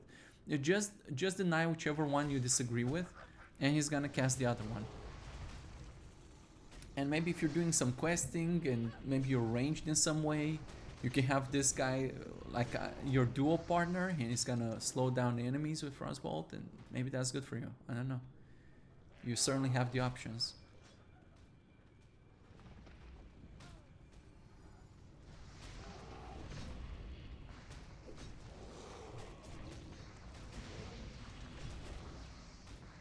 So yeah, the Frostbolt, as you'd expect, is doing just slightly better than Arcane Missiles. Again, like, whatever he calculated had to be true, when in practice it's exactly what you'd expect, right? So he decided that Fireball was number one in DPS, and then Frostbolt, and then Arcane Missiles, and in practice, well, it kind of fluctuates, but yeah, it's more or less what you'd expect.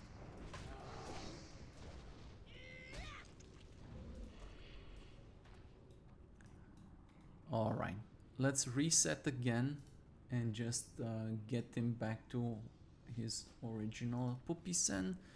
So deny, remove all, he's gonna clear his blacklist, and he's gonna do fireballs again.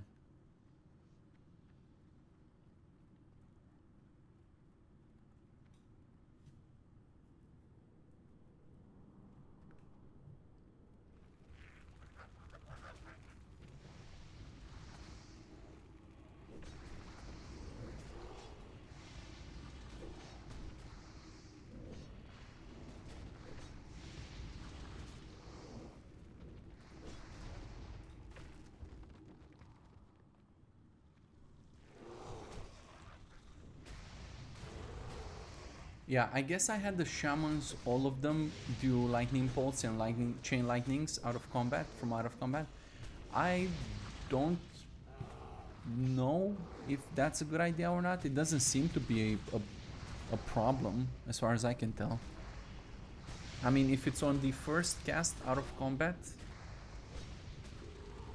not that much can go wrong in that short period of time.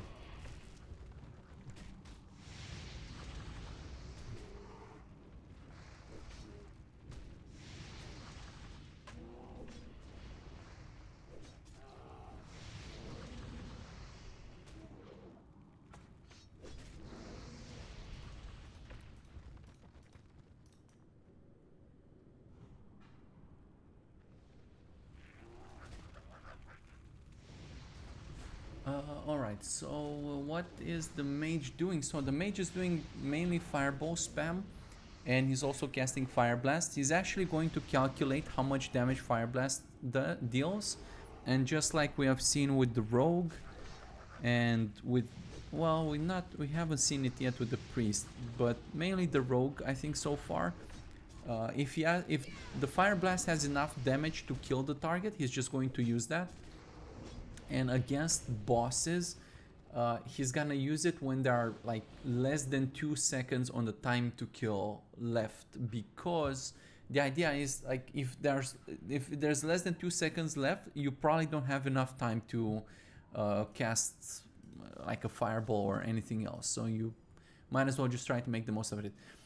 When I look at the WoW logs from how people play, right, and I look at the time breakdown of how they cast the spells, I saw the top guilds and the top mage players do this, and I also read about it in some guides, so I don't know, just might as well just do it myself. You could argue that maybe the time to kill is not 100% accurate, so maybe they don't know that precisely. I guess I could turn on the debug just to see what the time to kill is, but it seems to be more or less, you know, decently accurate, let's say, with some, yeah, estimatively, I don't know if that's the word, but close enough. So either way, if the boss is about to die, it's like, who cares what it is? This is not this is not necessary. This is kind of a flex move or something.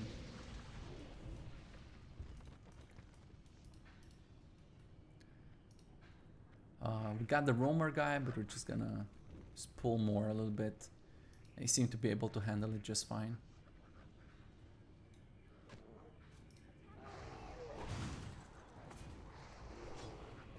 Oh, yeah, the mage is also gonna do some Frost Nova. He's also gonna blink, and when he gets the blink, we're gonna see if the blink is causing problems or not. He's gonna blink in the opposite direction of whatever is attacking him. It's one of those things that people swear off and they're like, oh, I'm gonna deny it, but yeah, I guess we're gonna find out in practice when you don't just suicidally go into every pack of mobs and you pull back if it's actually an issue or not. You can turn it off or you can deny it, I don't care. Suit yourself. But what he is trying to do is he's trying to Frost Nova and then blink the opposite direction, right? And yeah, that gives him a little bit of a leeway to, yeah, not take as much damage in the face.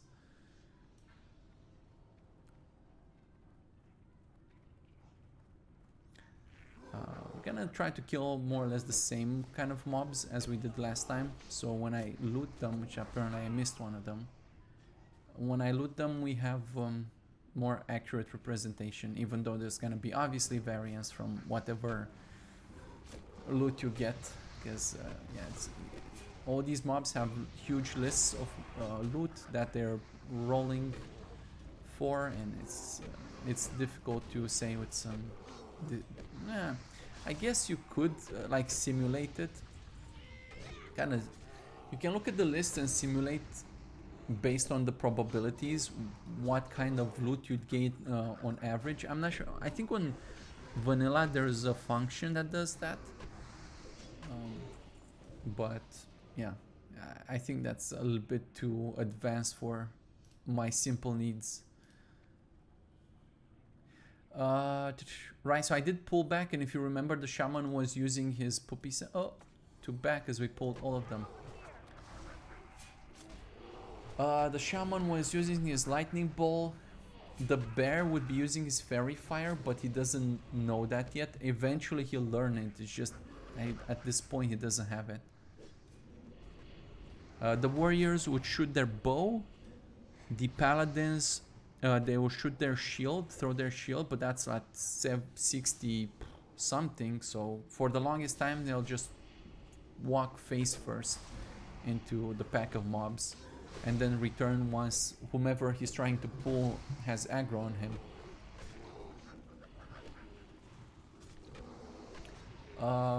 Yeah, mages do arcane explosions based on proximity.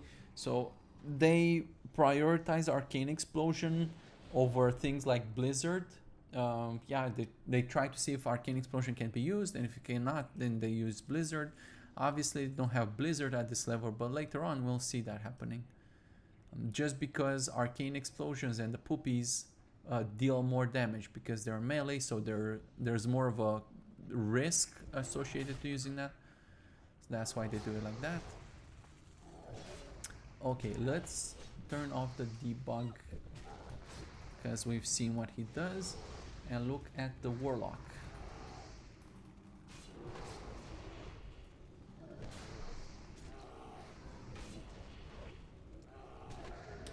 Yeah, he's spreading dots around. So one of the first thing he does is try to AoE, so stuff like Hellfire and then Rain of Fire, and then he's trying to place dots on the main target that he's attacking, and then he's gonna look to AoE, to spread his dots around, which is exactly what he's done. You can see that his damage kind of has normalized a little bit. Whenever he has an opportunity to spread, or wherever he's fighting tougher opponents, or let's say in this case more opponents, even though the mage was arcane explosioning and stuff, exploding, whatever, Brabs. Yeah, then he catches up. You can see his dots are a significant, probably the bulk of his damage there. One particularity that I should say is that while all of the dots have a time to kill check associated with them, the only one that doesn't have a time to kill is Immolate, because this one deals, half of it will be instant damage and the other one would be the damage over time. And again, the time to kill is only calculated, or it starts to show up after 3 seconds that the mob has been engaged in combat. Because if I didn't do it that way, it would be very chaotic and it would give you very strange numbers. Like, yeah, this time to kill is like 3 seconds or 20 hours. So you don't really get a too clear picture. So 3 seconds I found is like a good amount of time to smack a target for a somewhat representative or accurate time to kill number. So the first 3 seconds in combat, I want to pull back a little bit here. So the 3 seconds in combat, the warlocks will not be doing any kind of dot spreading and stuff like that. But I did allow the fire poops, the Immolate, to go out first. Also, if you're building him on the fire talent, so if you have a legacy companion and you give him the, what's it called? I don't have it here. Conflagrate, I remember. So if you build him around conflagration, then immolating first is very useful, because he's always checking to see if he can conflagrate to execute basically the target. So he's gonna conflagrate either when the target can die from the conflagration damage, similar to what the mage would be doing with the fire blast, or he's gonna cast that when the immolation is about to run off. So either one of those. So yeah, you're gonna see him immolate. So first he's gonna put he's gonna try to dot the main target, and once the main targets are dotted, then the main target is the target that you send him to attack. If you do a focus, Actually, I don't remember if you... I think if you focus him, if you give him a focus mark and you just say, hey, attack... We can try that, actually. He's not going to spread dots around because I consider, well, if you want him to focus a target, he should probably just focus the target down. He's not going to spread dots around. He's also going to check for CC marks and all this jazz. But let's try that, for example. Let's see what happens. So we're going to focus mark this guy. And I expect the Warlock to just like pummel this guy with shadow bolts, right? Exactly what he's doing. He's just shadow bolting this guy until he's dead.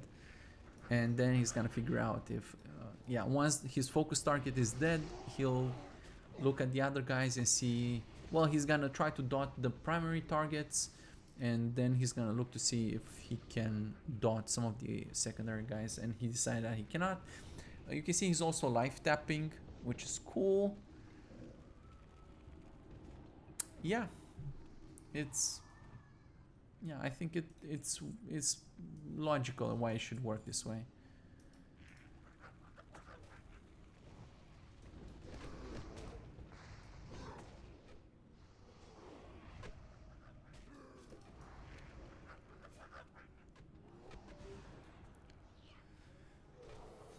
Yeah, we see the mage has done some Frost Nova. It can help, right? If you Frost Nova a bunch of these guys, the tank has an easier time just, yeah, because they're standing still. He doesn't have to travel all over the place.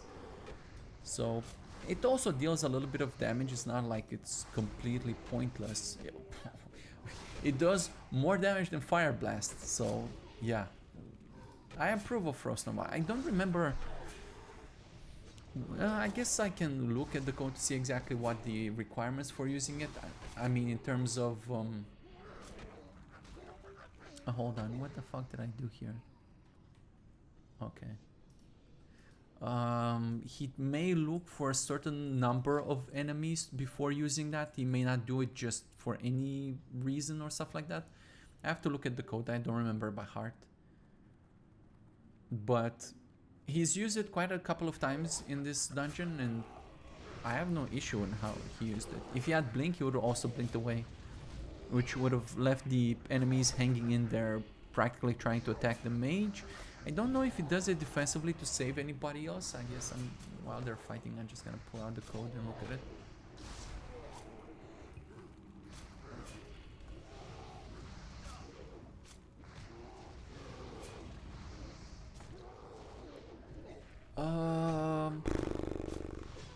Yeah, count short range, count melee. Okay, so I guess he's counting the melee attackers. Okay, so he's only doing it to save himself apparently.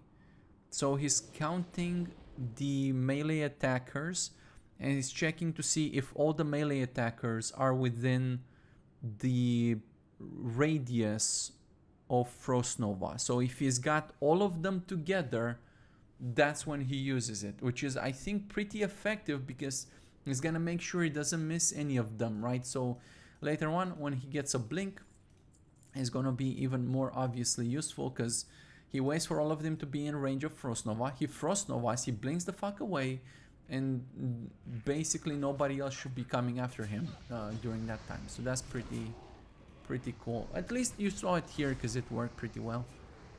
And he even caught a couple of them before they were like too close or something like that. When I say count melee attacks, does he actually count the melee attack? Like within... yes, he's looking to see if the attackers can reach him with a melee attack. Yes, that's correct. So, yeah, we're gonna have to wait a little bit until he gets a blink to see the full combo in action, I suppose.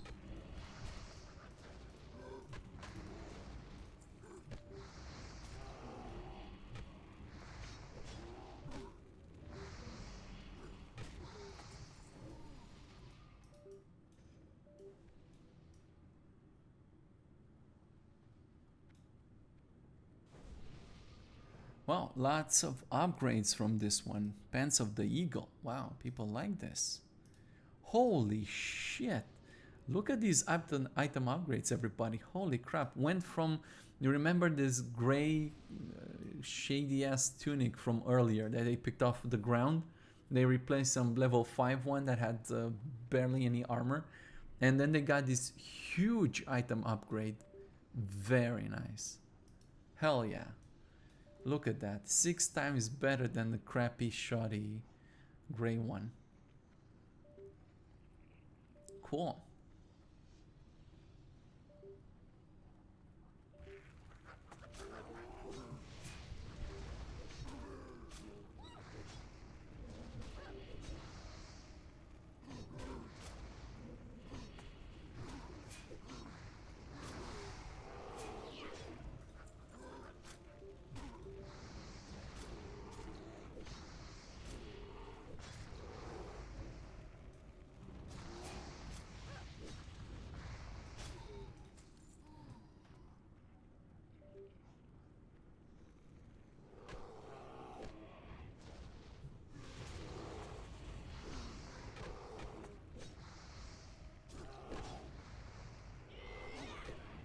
So the bear tank, after all, like every time, I think is pretty consistent. We reset the damage meter a couple of times, but his damage does seem to be just slightly below the mage and the warlock. So we're going to use maybe in the next run a shaman tank, just out of curiosity if he is going to do more or not.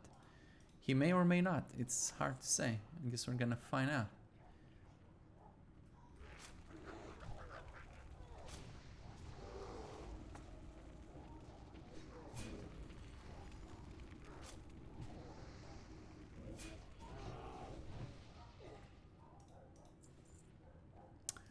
Yep, let's do a pull here.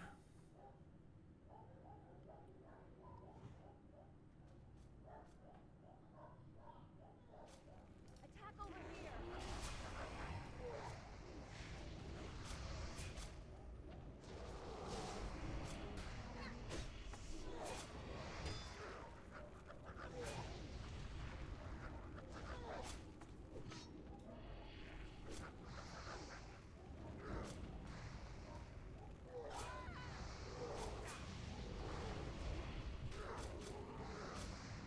Alright.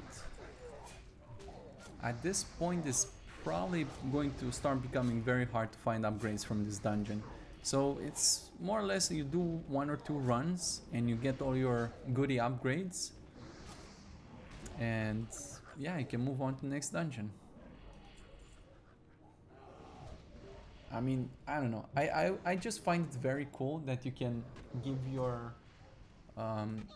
companions to somebody else. Like you run a couple of these and you'll be like, hey, I'm going offline and I got these companions and they got a couple of blues from whatever RFC, and you can see, I mean, these are pretty damn good, right? And would you like to have my blue companions? You know, why not? Or even not even blues, just having like not white items, I suppose. Right, because he did patch up a couple of those, so I guess he still has the belt that he needs to switch. But he did get the pants that they liked and things like that. They replaced the white one, the level 4 one, with the level 9 one. It's funny. But yeah, I didn't put a restriction on that, so Bob's their uncle.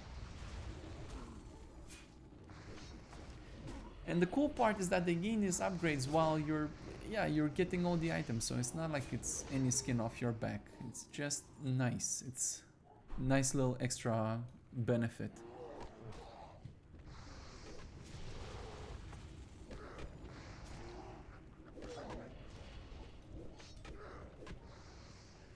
Immolate, yeah, he's dotting the first target, and now he's dotting the second target.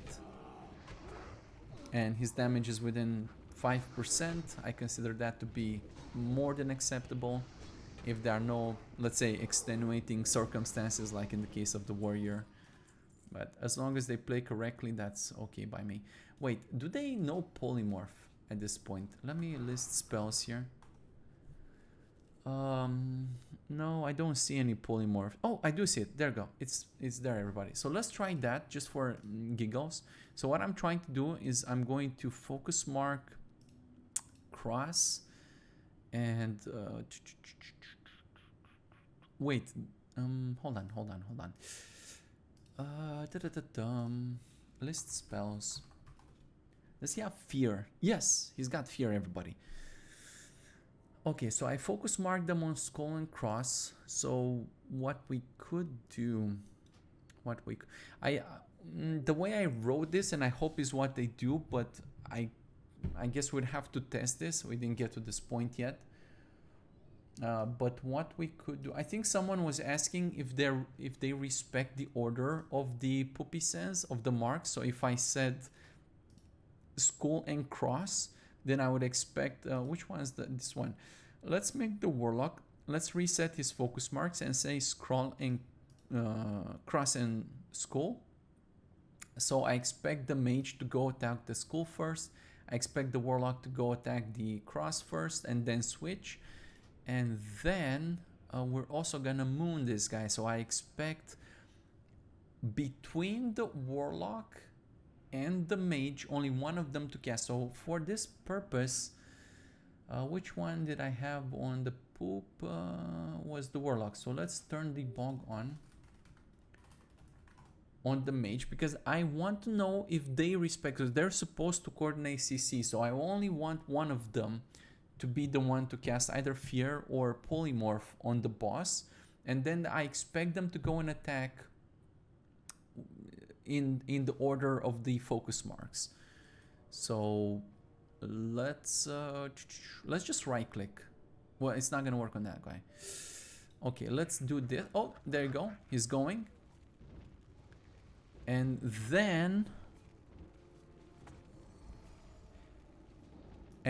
they're not either fearing. This guy is it's a humanoid, so what the fuck? Hold on, I do not approve. They have focus marks, right? CC marks, yes. Is this guy immune, I wonder? I mean, he's a humanoid though. Alright, I'm writing this down. I guess after this video I'll just check this out. I am confused as to why they didn't do that. Check mage polymorph and warlock fear or on Basilan. Why aren't they doing this? Actually, you know what? Since we're here, I guess we can just do this, right? No, it shouldn't be this reason. I mean, there's a reason, but it's not the correct reason. Okay, they can handle it until I look into this polymorph. Alright, I'm gonna check this out right now. Okay, so he knows polymorph, and the reason why it failed is that... Oh, no, I said humanoid or poopy sense, so... Okay, so it failed for some other reason. Let me find out what that reason was.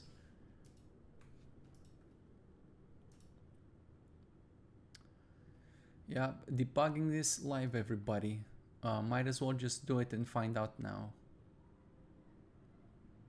Yes, he's looking at polymorph, and the reason why he failed is because... Let me see where it fails. Oh, it's immune to spell. There you go, everybody. This guy is immune to spell. I guess I should have picked a better target and not the boss to do this on. The boss, this guy is immune to a whole bunch of stuff, and I guess including CC, like fears and poopy sense. So they check this before every cast, and if they detect the target is immune to this spell, even if it's like damage or yeah, like if for some reason like so it can be damage elements, like it could be immune to frost, so they wouldn't be using frostbolt. They could be immune to mechanics like polymorph, and they wouldn't be using that. They could be immune to taunt, and they wouldn't be using that. So they just know ahead of time before actually trying to cast if said target is immune, right? So I guess they know better than I do. I didn't know this guy had some immunities because I was trying some other stuff on him. I just didn't particularly know he was immune to this stuff. So yeah, bosses in general, they do have a whole bunch of mechanic immunities. Don't ask me, but that's just how it is. Cool. So I guess we finished this run. Let's go back to Stormwind and get our loot going on. We got a 39 silver as opposed to 41 last time. Again, it's all within margin of error. That's very close, so it's good enough.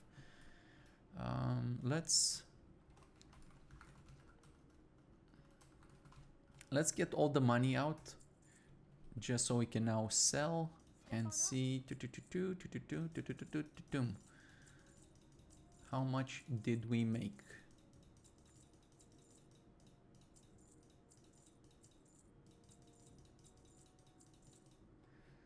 Okay, we made 1.12 gold, everybody. That's literally exactly how much we made last time.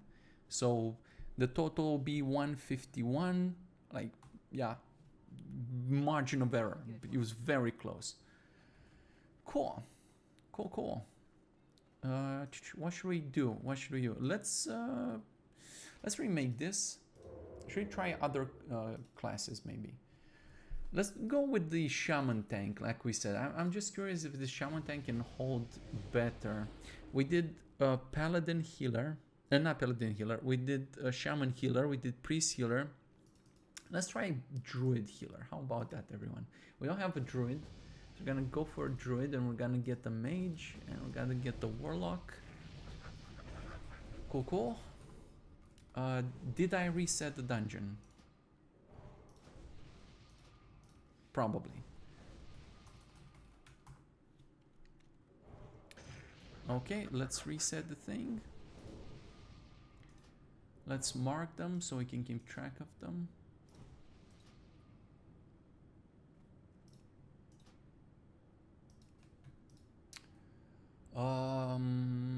What to do? I guess let's set debug on the healer, because we've looked at the other ones already. So what I'm trying to see if relative to how much the druid was doing, because the casters are the same. Well, I guess their gear is a little bit funky, so we don't know about that one. There could be some variance because of the gear. Oh, I just noticed that this guy is doing Blood Pact. Okay, so this is a pretty good combination. Like, for example, I was saying last time that for a shaman tank, you want to buff him with as much defensive as possible. So a good combination would be to use a warlock for the imp, a druid for the armor and the attributes, because it gives him agility, which gives him more armor. The priest for... like, we could replace, for example, this mage with a priest, like with the priest range DPS. And yeah, stamina and more armor to the shaman tank are absolutely nice. He likes that sort of stuff. So let's do this again. Again, we're gonna run all these dungeons. I know it's gonna take a long ass time. I'm not particularly excited about this because, you know, I'm not, you know, I'm just testing this. So if I was playing and I was keeping all of this stuff and all this money, would be more interesting. But yeah, we're doing it for the testing. And I know it's gonna take a long time to do it, but I want to be thorough. And I want to make sure, because you see, we're finding issues, and we're finding all sorts of things that are worth looking into and testing and checking out and all that stuff. And yeah, if I see it with my own eyes and we can put it on the paper and run after run we get the same result, then we can say, look, this is okay, this works, this is correct. And after all the videos I've made so far, I've found some issues that I had to fix afterwards, so this is why I'm doing this. And yeah, hopefully by the time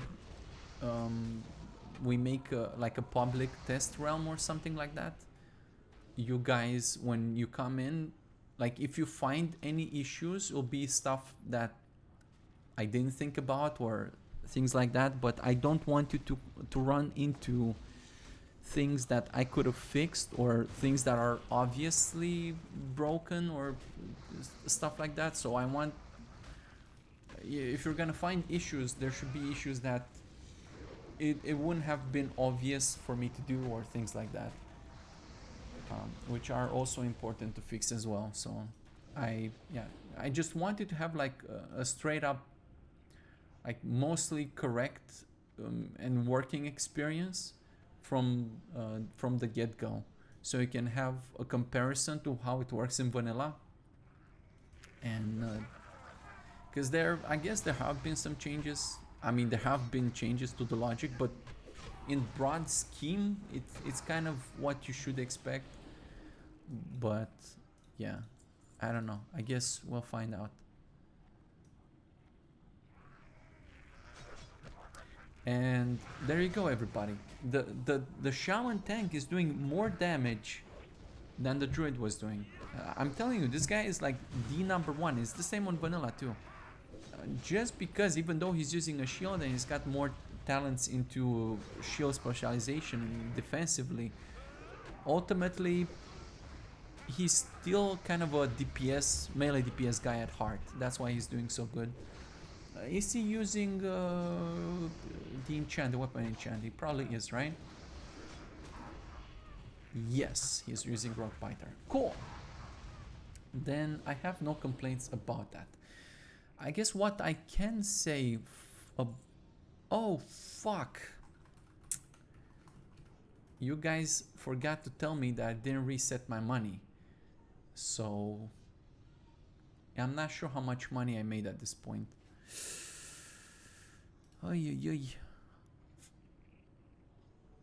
I don't know.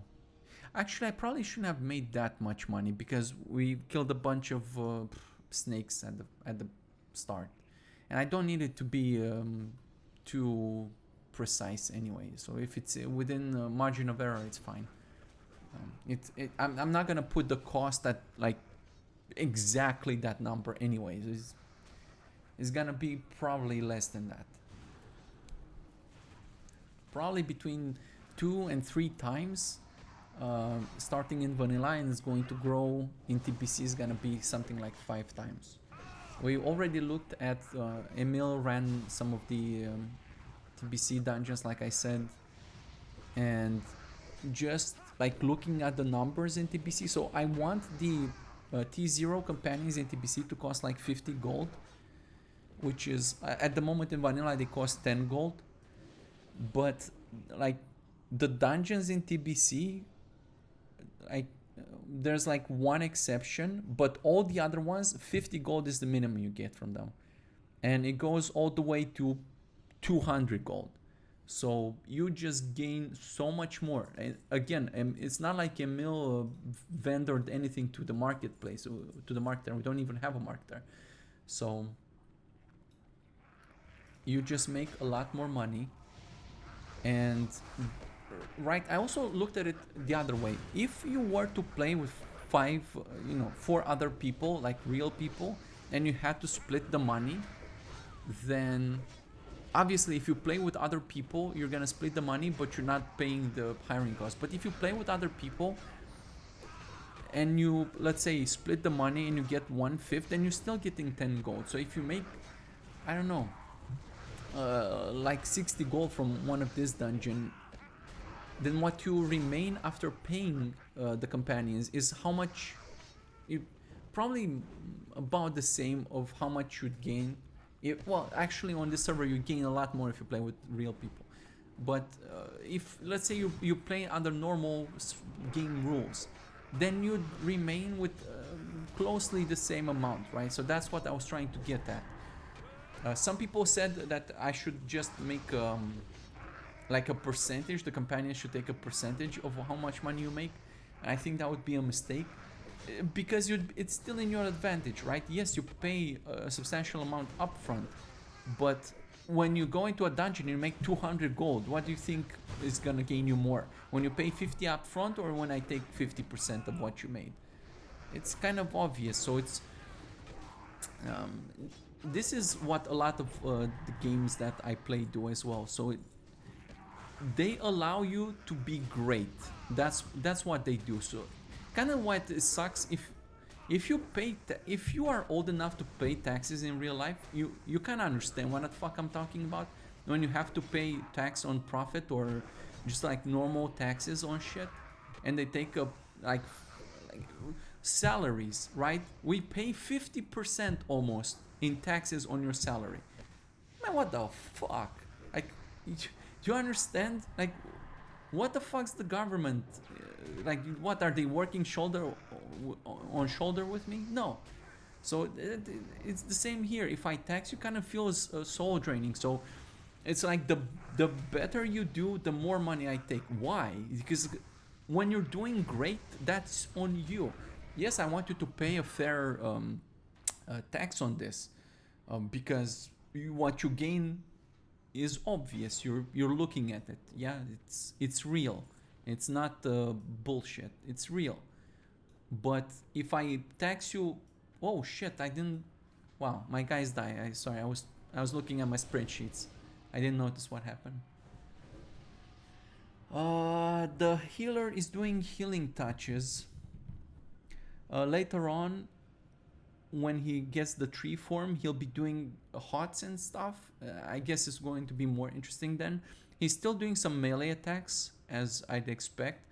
I want all the healers to contribute to the fights. Kind of surprised the tank died, I guess.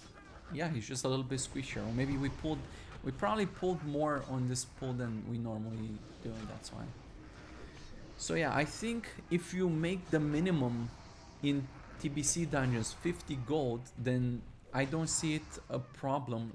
Yeah, like if we average this out, I did average this out. So it averages out to about 100 gold.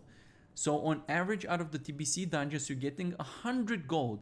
And that is before even thinking about the marketer. So when you start thinking about the marketer, then you can probably expect 130, 150 gold, that sort of thing. So you're paying half of what you potentially make, or a third, basically. Yeah, so I don't think that's asking a lot. And that's like doing one dungeon, everybody. Out of one dungeon, you pay half of it to the companions. That is less than if you were to run with real people and you had to share like for real things. Not by the server rules, because you have more advantages here for playing with other people. So I think it's a pittance, right? Because after the first dungeon, like, ain't nobody stopping you for running a second dungeon, right? Oh, Ace, but I have 3 seconds play. I don't care. Figure it out. It's also so disingenuous. People who hit me with these sub stories also just give me like bullshit a lot of the time, because no, you don't have 30 seconds to play. When I look at some of these people, they play quite a lot in the weekend. Oh, I have 10 kids. Yeah, and you never have 30 minutes to do a dungeon. Come on, man. If you're in that situation, sorry, it sounds heartless, I don't care. You're gonna have to find a different server that gives you, I don't know, instant gratification. I don't know. But if you don't have any time to play at all, it's like, I don't have 30 minutes because I have 20 kids. I respect that. Good. I'm glad that your life is working out and you're doing all this great shit. 100%. I'm on board. You're doing the right thing. I support you. In fact, I'm glad for you. But I cannot make my server based on your less than 30 second needs. Like, it's like, oh yeah, just make it around 10 minutes. And what do you think happens with all the other people playing? Like, what, they don't exist? Most of the people have time in the weekend to spend 1 or 2 hours playing a video game, dude. I don't know. So it has to be reasonable. It has to be reasonable enough that you're gonna have time. This dungeon, I'm talking a lot while doing this, right? But if I were to blitz it, it would take you maybe 15 to 20 minutes to run through this dungeon, right? So if I ask for you to pay, let's say 50 silver to 1 gold to hire your companion, and you make 1 gold and 50 out of this. So even if, let's say I ask 1 gold and you make 1 gold and 50, and again, I'm not accounting for you skinning or selling to the marketer or any of that juice, then within your 10-15 minutes you still made your money back by just running 1 dungeon. What the heck?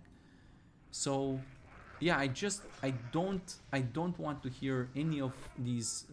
I have 10 seconds to play. Then if you have 10 seconds to play, you're not actually playing on my server. So I'm not going to um, make my experience around your lack of time. And also a lot of times disingenuous. People would say, oh, I have 10 seconds. They actually play a lot longer than that.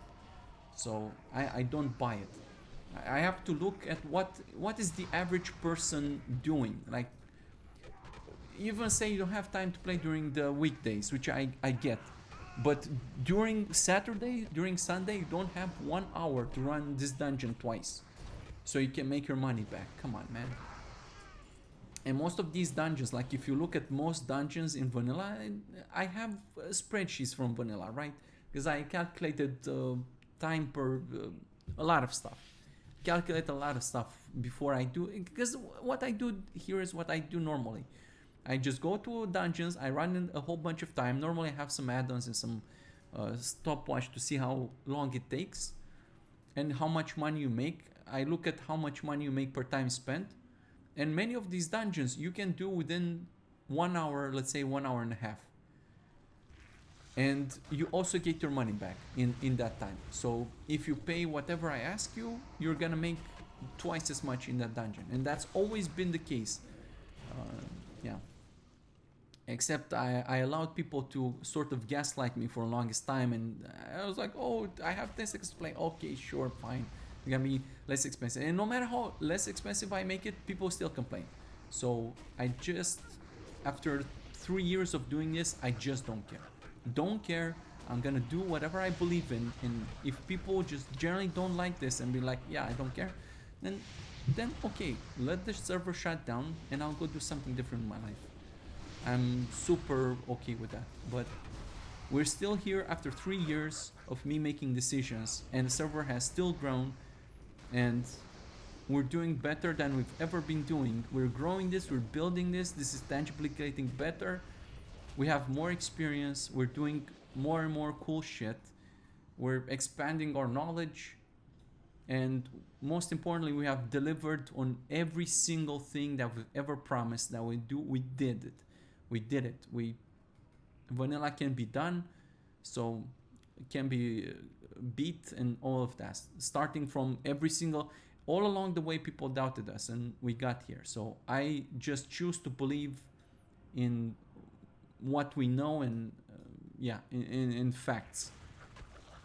If we're doing this on live, if we get this amount of gold, I don't want to hear, oh, but I'm getting 10 times less when I'm doing it. I don't care.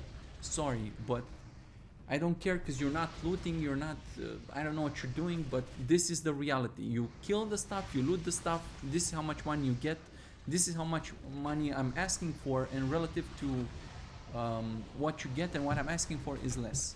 So if you make a gold and a half and I ask 1 gold, you still made 50 silver on 1 dungeon. If you want to run this twice, which, why wouldn't you?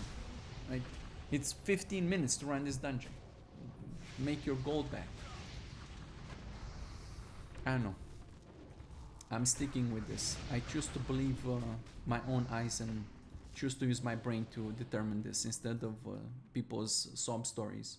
And don't get me wrong, if you have things on your life going on and you're busy, I think that's probably better. Like, it's good. If you'd be like, sorry, I can't play on Nictermoon because he's asking, Ace is an asshole and he's asking me too much gold, so I have nothing else to play. Maybe I'm just doing you a favor, you know what I'm saying? Like, if you have more important things to do, I'm good. I'm glad for you. But I don't think it's exaggerated. I think it's fair. This is my mantra: fair and earned. If it's fair and it's earned, I agree with it. If it's a handout, I don't agree with it. I believe in making your own journey. I believe that if you stick with this, it's gonna take a lot of grind and a lot of work and a lot of knowledge and all this. It's like you have to figure out how to control all of this. But I believe if you stick to it to the end, and you achieve things. Like say one achievement, you can run a dungeon, then you can run multiple dungeons, then maybe you've done all the dungeons in the game. Maybe you've never had a chance on a normal server with other people because you have to keep waiting for them, and you know, it's hard to find other people to play with. But maybe on the server, on this setup with these companions, they've allowed you to experience all of the dungeons. Yeah. And it wasn't easy, it didn't just fall into your lap. You figure it out, you figure out how to make money, you figure out how to control the companions, you maybe did some professions and you figure out how to buff the companions with said professions. And then maybe you're on your second character, and now it's easier because now you have account-wide features, the travel nodes, right? The flight paths, you already know them. You've already explored. You have the map exploration already done. You get more experience, more reputation, more poppy sense. If you do your professions, you have an easier time doing professions. The cooldown of your Hearthstone decreases, and all this jazz. It just adds up and adds up and adds up. You know your recipes. Recipes are account wide, so if you want to craft something, oh, you farmed Crusader, cool, now you have Crusader on that account forever. 10 characters, they're all gonna have it, and you enchant your shit with Crusader, and oh my god, the companions are doing a lot more damage.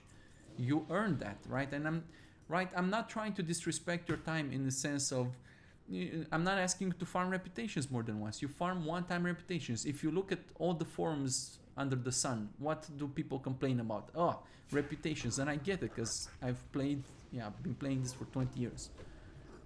And other games as well. And yeah, no one likes to farm reputations twice. You don't have to. Yeah, so it's not like I'm doing this to disrespect your time. I'm doing this to be fair. Yeah, this is where I want to land on. Is it fair? Is what I'm asking you relative to what you gain fair?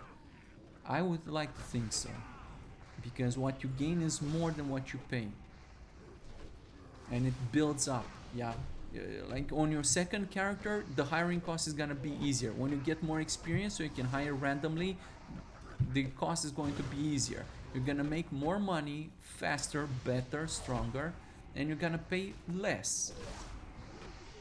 On your journey to get, say, 10 characters, if that's something that you want to do, and I don't say that you should want to do this, you can just group up with other people and get all the stuff done as I have done. I have never soloed the entire server on my accounts, because I don't have 10 characters yet, but I have cleared it many times with different groups of people. And that's good enough for me. Which is like, why do I need to solo this? Oh, I want to solo this as a long-term objective, which I personally have. Sure. I believe that one day is like, I don't have to do it within a month. Some people, is like, they burn themselves out trying to do the solo thing, and then they complain to me, oh, Ace, you made me solo this and I'm burned out. It's like, well, that's not my problem. You should play with moderation. Like, just play one character, come back next year when you miss vanilla again. Your stuff is still here, your companions are still here, all your stuff is still here.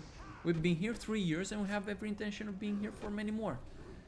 And it should ever something happen to us, I'll make you a repack so you can continue playing on your own. I'm making this and you eternally have this, man, and you're complaining to me. And don't worry, when I make the repack, I'll make like 1 trillion settings so you can set up your heart's content. But I don't know, I like the progression of it, most of it. I like that you start from zero. I like that you're struggling when you start. If this sort of thing discourages you, if you come to the server and it's like the first thing, oh, it costs I don't know how much gold to hire the companions, I don't want to play here, do not play here. I'm okay with that. I don't know, I'm building the sort of experience that I like to play, that I have actually played through, and I will continue to play through. And I'm hoping, or I don't even want to say I'm hoping, I'm just making it, I'm letting you know that it exists, and if you feel the same way as I do, cool. But I don't want to build something that tries to please a segment of people who play for 10 seconds and they're like, oh, yeah, I make everything easy so you come here and obtain everything in 2 days and then you quit. What's the point of that? I don't know. I don't care. Don't care. I'm just coming from a generation where we believed in acquiring things and in just earning things. And the shaman tank is still number 1. You know what? Let's run this again with a paladin tank. I'm just curious. Actually, no, let's not do it because yeah, I know he's gonna suck because he doesn't have consecration, so it's not the fair assessment. Like once he gets consecration, it becomes really crazy. We'll do it. No, because we kind of have to do Wailing Caverns and Dead Mines at 18, which sucks. I guess we'll do it in SFK or something like that. Yeah, we're gonna compare the shaman. We're gonna compare all the tanks. Yeah, we're gonna do like a druid, paladin, shaman tank comparison in SFK probably. Yeah.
You know what? Let's try this CC situation again, but this time on a normal monster, not on a boss. So on the next pack, we're gonna set up some marks.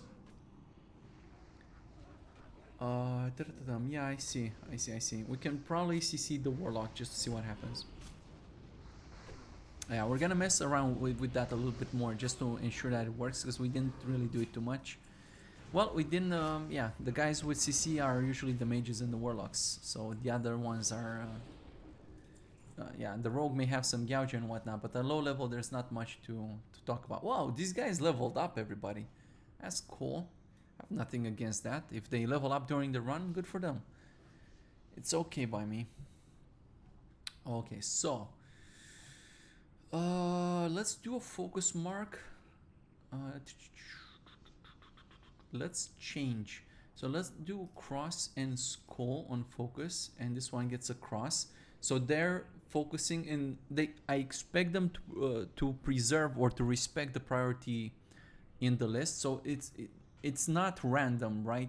It's not random. It's exactly in the order that you assign them. So if you want to change that, you either press the clear, which is a Z focus clear or something. I don't remember by heart. If you type Z, yeah, I should get, yeah, it's Z clear something something. I think if you do Z clear, it clears both of them. If you do Z clear focus mark, it just clears the focus mark. If you do Z clear CC mark, it clears the CC mark. So, or you can just use the add-on because it's easier. You can probably find this information. Actually, in vanilla, I created like a manual, but you can find this info on the wiki. You can read about the syntax and stuff more there. So we did that part. I still want some CC. So let's say currently they have, if you click this, you're gonna see that they all have moon. Let's add star to it and see if we can CC multiple opponents. So as far as this is concerned, let's send the warlock Was it the warlock? If you click this and you click focus mark, you're gonna see what his focus are. So first he's focused on skull. So not skull, cross. Let's do cross here, and let's do skull here. So what I expect the warlock to go and kill the minion, and then go on the cultist. And I want the mage basically, because his priority is the other way around. He's gonna attack the cultist first and some such. Let's do a moon on this guy and maybe some kind of star on this guy. And I expect them... Do I have... who's the healing touch? Okay, cool. I don't need this anymore. Let's set debug off. What I want to do is I want to turn debug on for these guys, because I want to see if they coordinate the CCs and they don't all... I don't want the mage to start casting polymorph and the warlock to start casting fear at the same time. I want them to, and they should, right? Theoretically, they should. So the way, a little bit technical, the way the code is executed is that it goes through all the companions in some order, doesn't really matter which order is. Let's say it goes in verse, it kind of usually does. It goes in verse of the order of the group. So first he goes to the warlock and executes the warlock logic, and the warlock is gonna be like, okay, I'm gonna try to cast my CC, you're gonna try to fear that warlock over there. And then goes to the next companion, and this companion executes the logic for him, and this one is asking himself, hey, is anybody else in the group casting like a crowd control, right?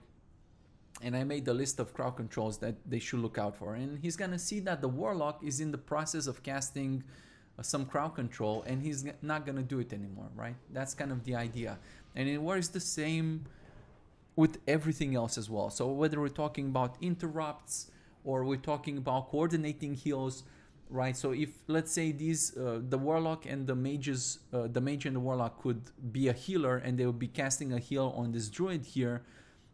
First would go the warlock, he'd be casting a heal for 500, and then when the mage's time is to figure out his heal situation, he's gonna see that, hey, this warlock is healing for 500, and this target is missing 800 in total, so he's already gonna receive a 500 heal. I should probably send him a 300 heal, right?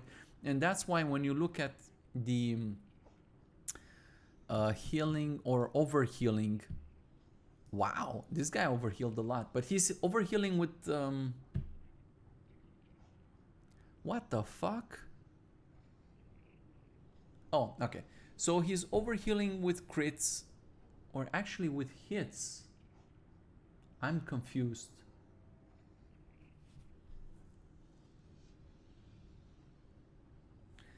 It's hard to say because this also accounts for out of combat healing, and I've explained before, because I would need to look at this closer. I'm not sure what's going on here, but when we look at the other guys, oh no, never mind. But actually, I'm still confused. Oh, count 59, and he's like, on average, he's overhealing 60 with hits. Again, he could be doing this out of combat, and this one is not filtering for that. But when we looked at the priest and the other guys, the other terms, it was like barely anything, like barely anything. At the end of a dungeon, it was like 60 overheal or something. Again, I don't know exactly. I expect them to overheal with stuff like HOTS, obviously, because he puts it on the tank, so he's not calculating for HOTS or anything like that. But I also expect him to overheal out of combat, so if he's healing anything out of combat, that's... I've explained in one of the previous videos how he's doing that sort of... He's purposefully allowing for overheal out of combat just so he can get it done quicker within like a rank of... like very close. It's not a lot, right? But I suppose it adds up, and since I may be taking damage, I don't know. I guess we can spend more time in one of the next runs looking into that sort of thing. So let's see what happens here. one thing I want to make sure is that my tank doesn't have any focus, so he's just trying to do his best work. I'm not interfering with that. Let's just do a start.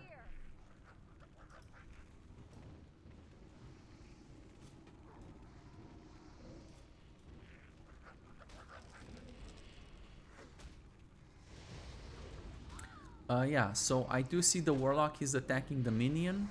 And I do see the Mage, he's attacking the Cultist. And now the Warlock went back on the Cultist. And that's fine. It didn't do so from the very beginning because he wants the targets to be... He wants the targets to be in combat. I'm still confused as to why they're not... Oh, they weren't in range. Okay, well. Hold on. Let's take one step at a time. So I understand when they don't do it because they aren't in range, because yeah, they again, I said this in a previous video, they don't try to go to the target to CC it. That's something to just do if the target is already within range, and I think that's fair, because otherwise they'll be, I don't know, kind of confused about it. Oh, but I do see this happening, right? So they are fearing and polymorphing within, I think, 5 to 3 seconds before the effect would expire. And that in that way, they can keep the target CC'd, like chain CC'd, right? Except that this time they didn't do it, so of course. They have mana, don't they? Yes. I kind of expect either the Mage or the Warlock to just do it again here. So I'm kind of surprised that they don't do it. Okay. Either we debug this live or I'm going to write it down. But they should definitely... Hold on. Yes, they should look at that.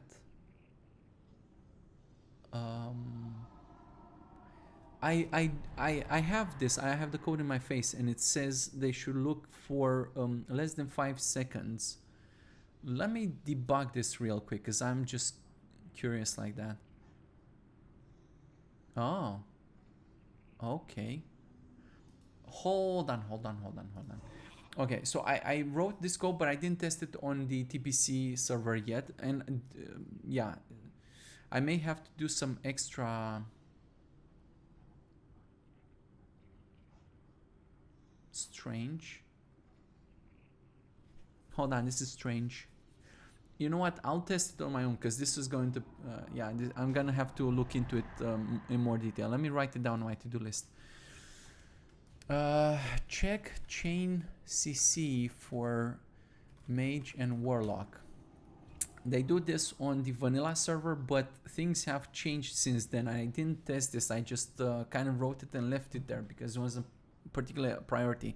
But see, this is why it's a good idea to test these things, because obviously you never know, right? But yeah, what I expect them to do is at below 5 seconds they should reapply the CC. So everything else I think worked as you'd expect, except this part. So I'm gonna look into it.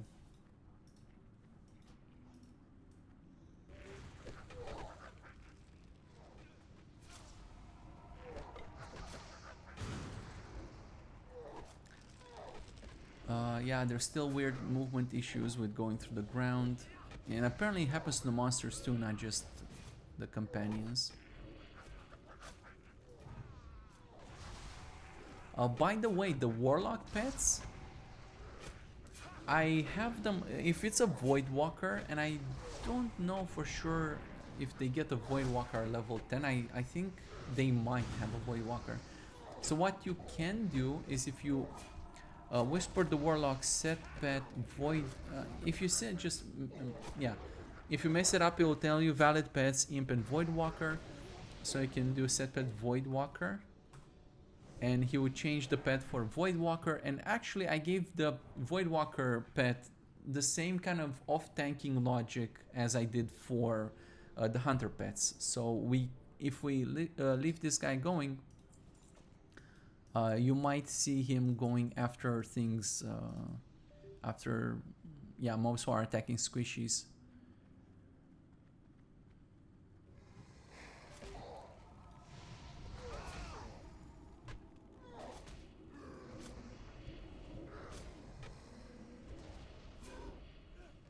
Wow, I didn't expect these guys to, the NPCs to attack the totems. It's probably one of the few times I've seen that happen.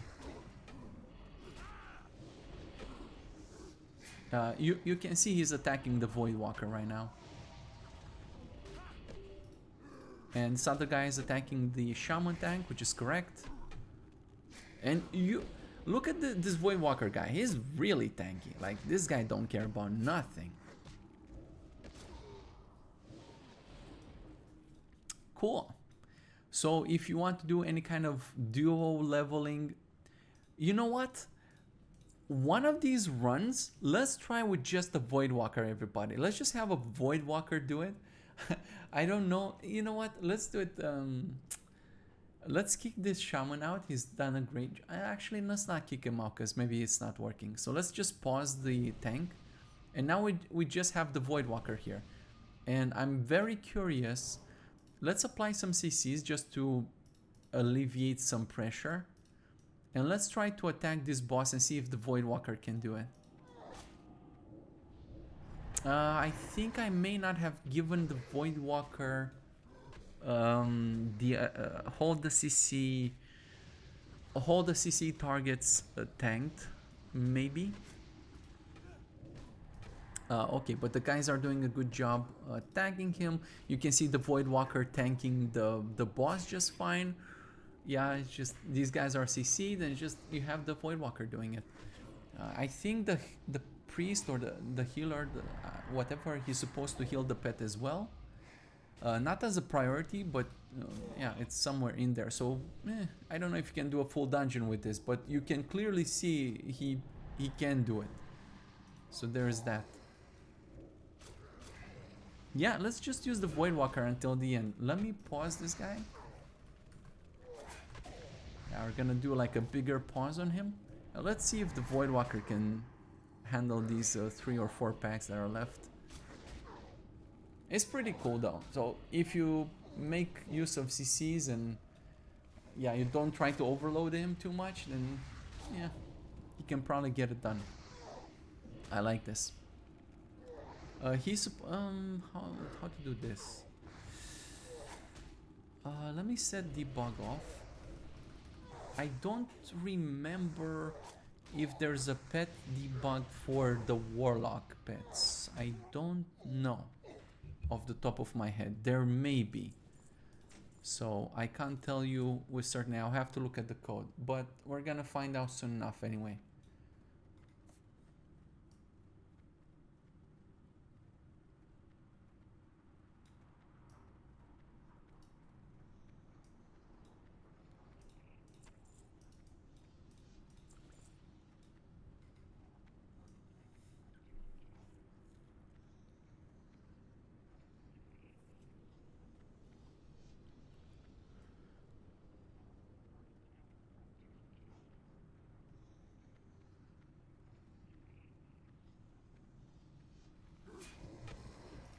Okay, so this one is going for the Void Walker, that one is going for the Mage, but the Void Walker took aggro.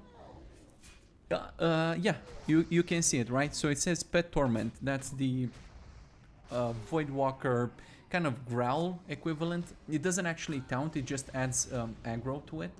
So you can see him casting that, which is cool. You can see the Void Walker getting healed as well, so I'm guessing... how do we do this? I think we have to look at healing taken. Nah, that's one thing. And then we have to unmerge this and then we have to look. Yes, yes, he's actually healing the pet. Cool. Good job. Cool. Don't forget to loot. Yeah, he can do it, everybody. I don't know. I mean... Definitely, he probably cannot hold big packs of monsters because, first of all, he's not as tanky as an actual tank. but he's pretty tanky. He's just not exaggeratedly tanky. And he doesn't have an actual taunt, right? So no AoE taunts, doesn't really have a lot of special abilities, right? So it's, yeah, I mean, his damage overall is just not that great anyway. But if you're in a short bind, I don't know, if you're pulling like 2 packs of monsters and you want to do big pulls and you want to be a little bit safer, then using a Voidwalker is a good idea. And if you're doing some kind of solo, or you're trying to do it like like questing in the open world, and you want to only hire 1 companion for one of the reasons, because it's going to cost, yeah, I'm going to backload the cost to the 3rd and 4th, maybe the 2nd a little bit, I'm not sure. But most of the cost will be on the 3rd and the 4th. And if you want a tank, but you don't want to pay for a companion, I'm telling you, I'm making you make choices. I'm going to insist. I'm making this cost increase, so you have to make better choices, and you have to think about this more strategically. You have to do some strategery, and using a Voidwalker as a substitute for a tank can work. Is it perfect? No, I mean, you can see he's struggling. He's struggling for sure, because he has to use that Torment, which doesn't, you know, it's not a taunt. So if you don't give him any time to establish aggro, you're gonna have a bad time with him. And you see he's also taking some damage. Yeah, the priest, the healer, not the priest, is kind of struggling to keep him alive. So if we were to, for some reason, pull this next pack of mobs, then I don't think he would be able to handle it. He'll probably die. He's almost dead already. The druid is like barely keeping him alive. But he is being buffed with Mark of the... Oh, he died, right? So, I don't know. Maybe not too reliable in a dungeon. Again, we're doing this at, I guess, at around 14, 15. If you're higher level, then he would handle this even better. But again, just imagine the fact the hunter pets have the same logic, right? So just imagine the fact that this guy can almost handle packs of mobs in a dungeon on his own. So think of what it means when you have a hunter pet and he's doing this exact thing. Or if you wanted to use the Voidwalker in conjunction with an actual tank. So, I don't know. I'm just saying. Imagine having... You know what? We should test that in the next dungeon. We should bring a hunter and a warlock with his Voidwalker, just to see what happens. Yeah, I think it's very funny.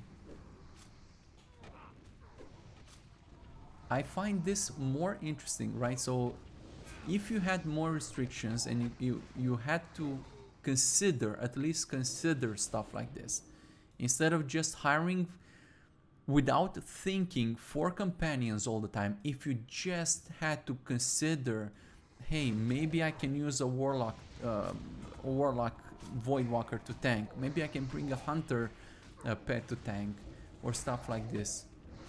I think it just makes for a much more interesting experience, and you would get to appreciate not just the logic of the companions, I mean, whatever, but you'd get to appreciate the classes themselves, and you might look at them in a different light. When you see the hunters like actually providing a lot of shit for your group, you might not think of him like, oh, the hunter is like, has to go at range and is pulling 3 packs of mobs, right? You look at him much more dearly, like, yeah, he's actually trying hard and he's doing stuff for you. And you gain appreciation for what the class is actually capable of doing when, you know, they actually try to make use of all the spells and all the things. So let's try that again. We're gonna CC this guy and we're gonna CC that guy, and we're just gonna kill the boss first, and we're gonna keep this controlled. Oh, the tank came back, so yeah. Alright, that's fine. I'm not sure why the okay, I think I did the start, that's why. So he got unfrozen, unpaused.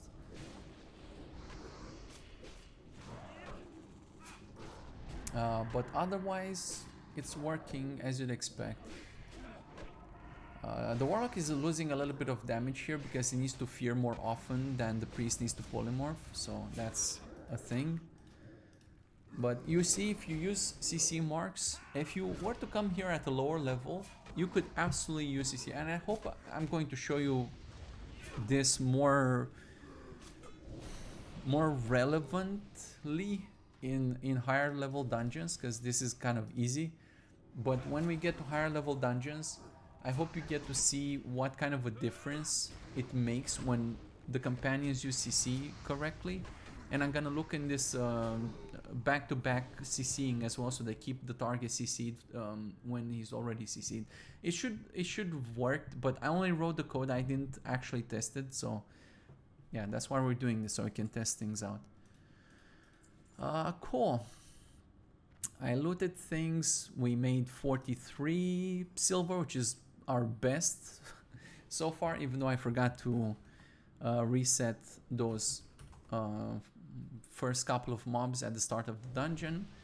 So let me write it down. 43 silver. Let's go. Let's reset. Let's mod money. Let's sell all the stuff. PFUI is like selling a lot of stuff for me. Amazing add-on.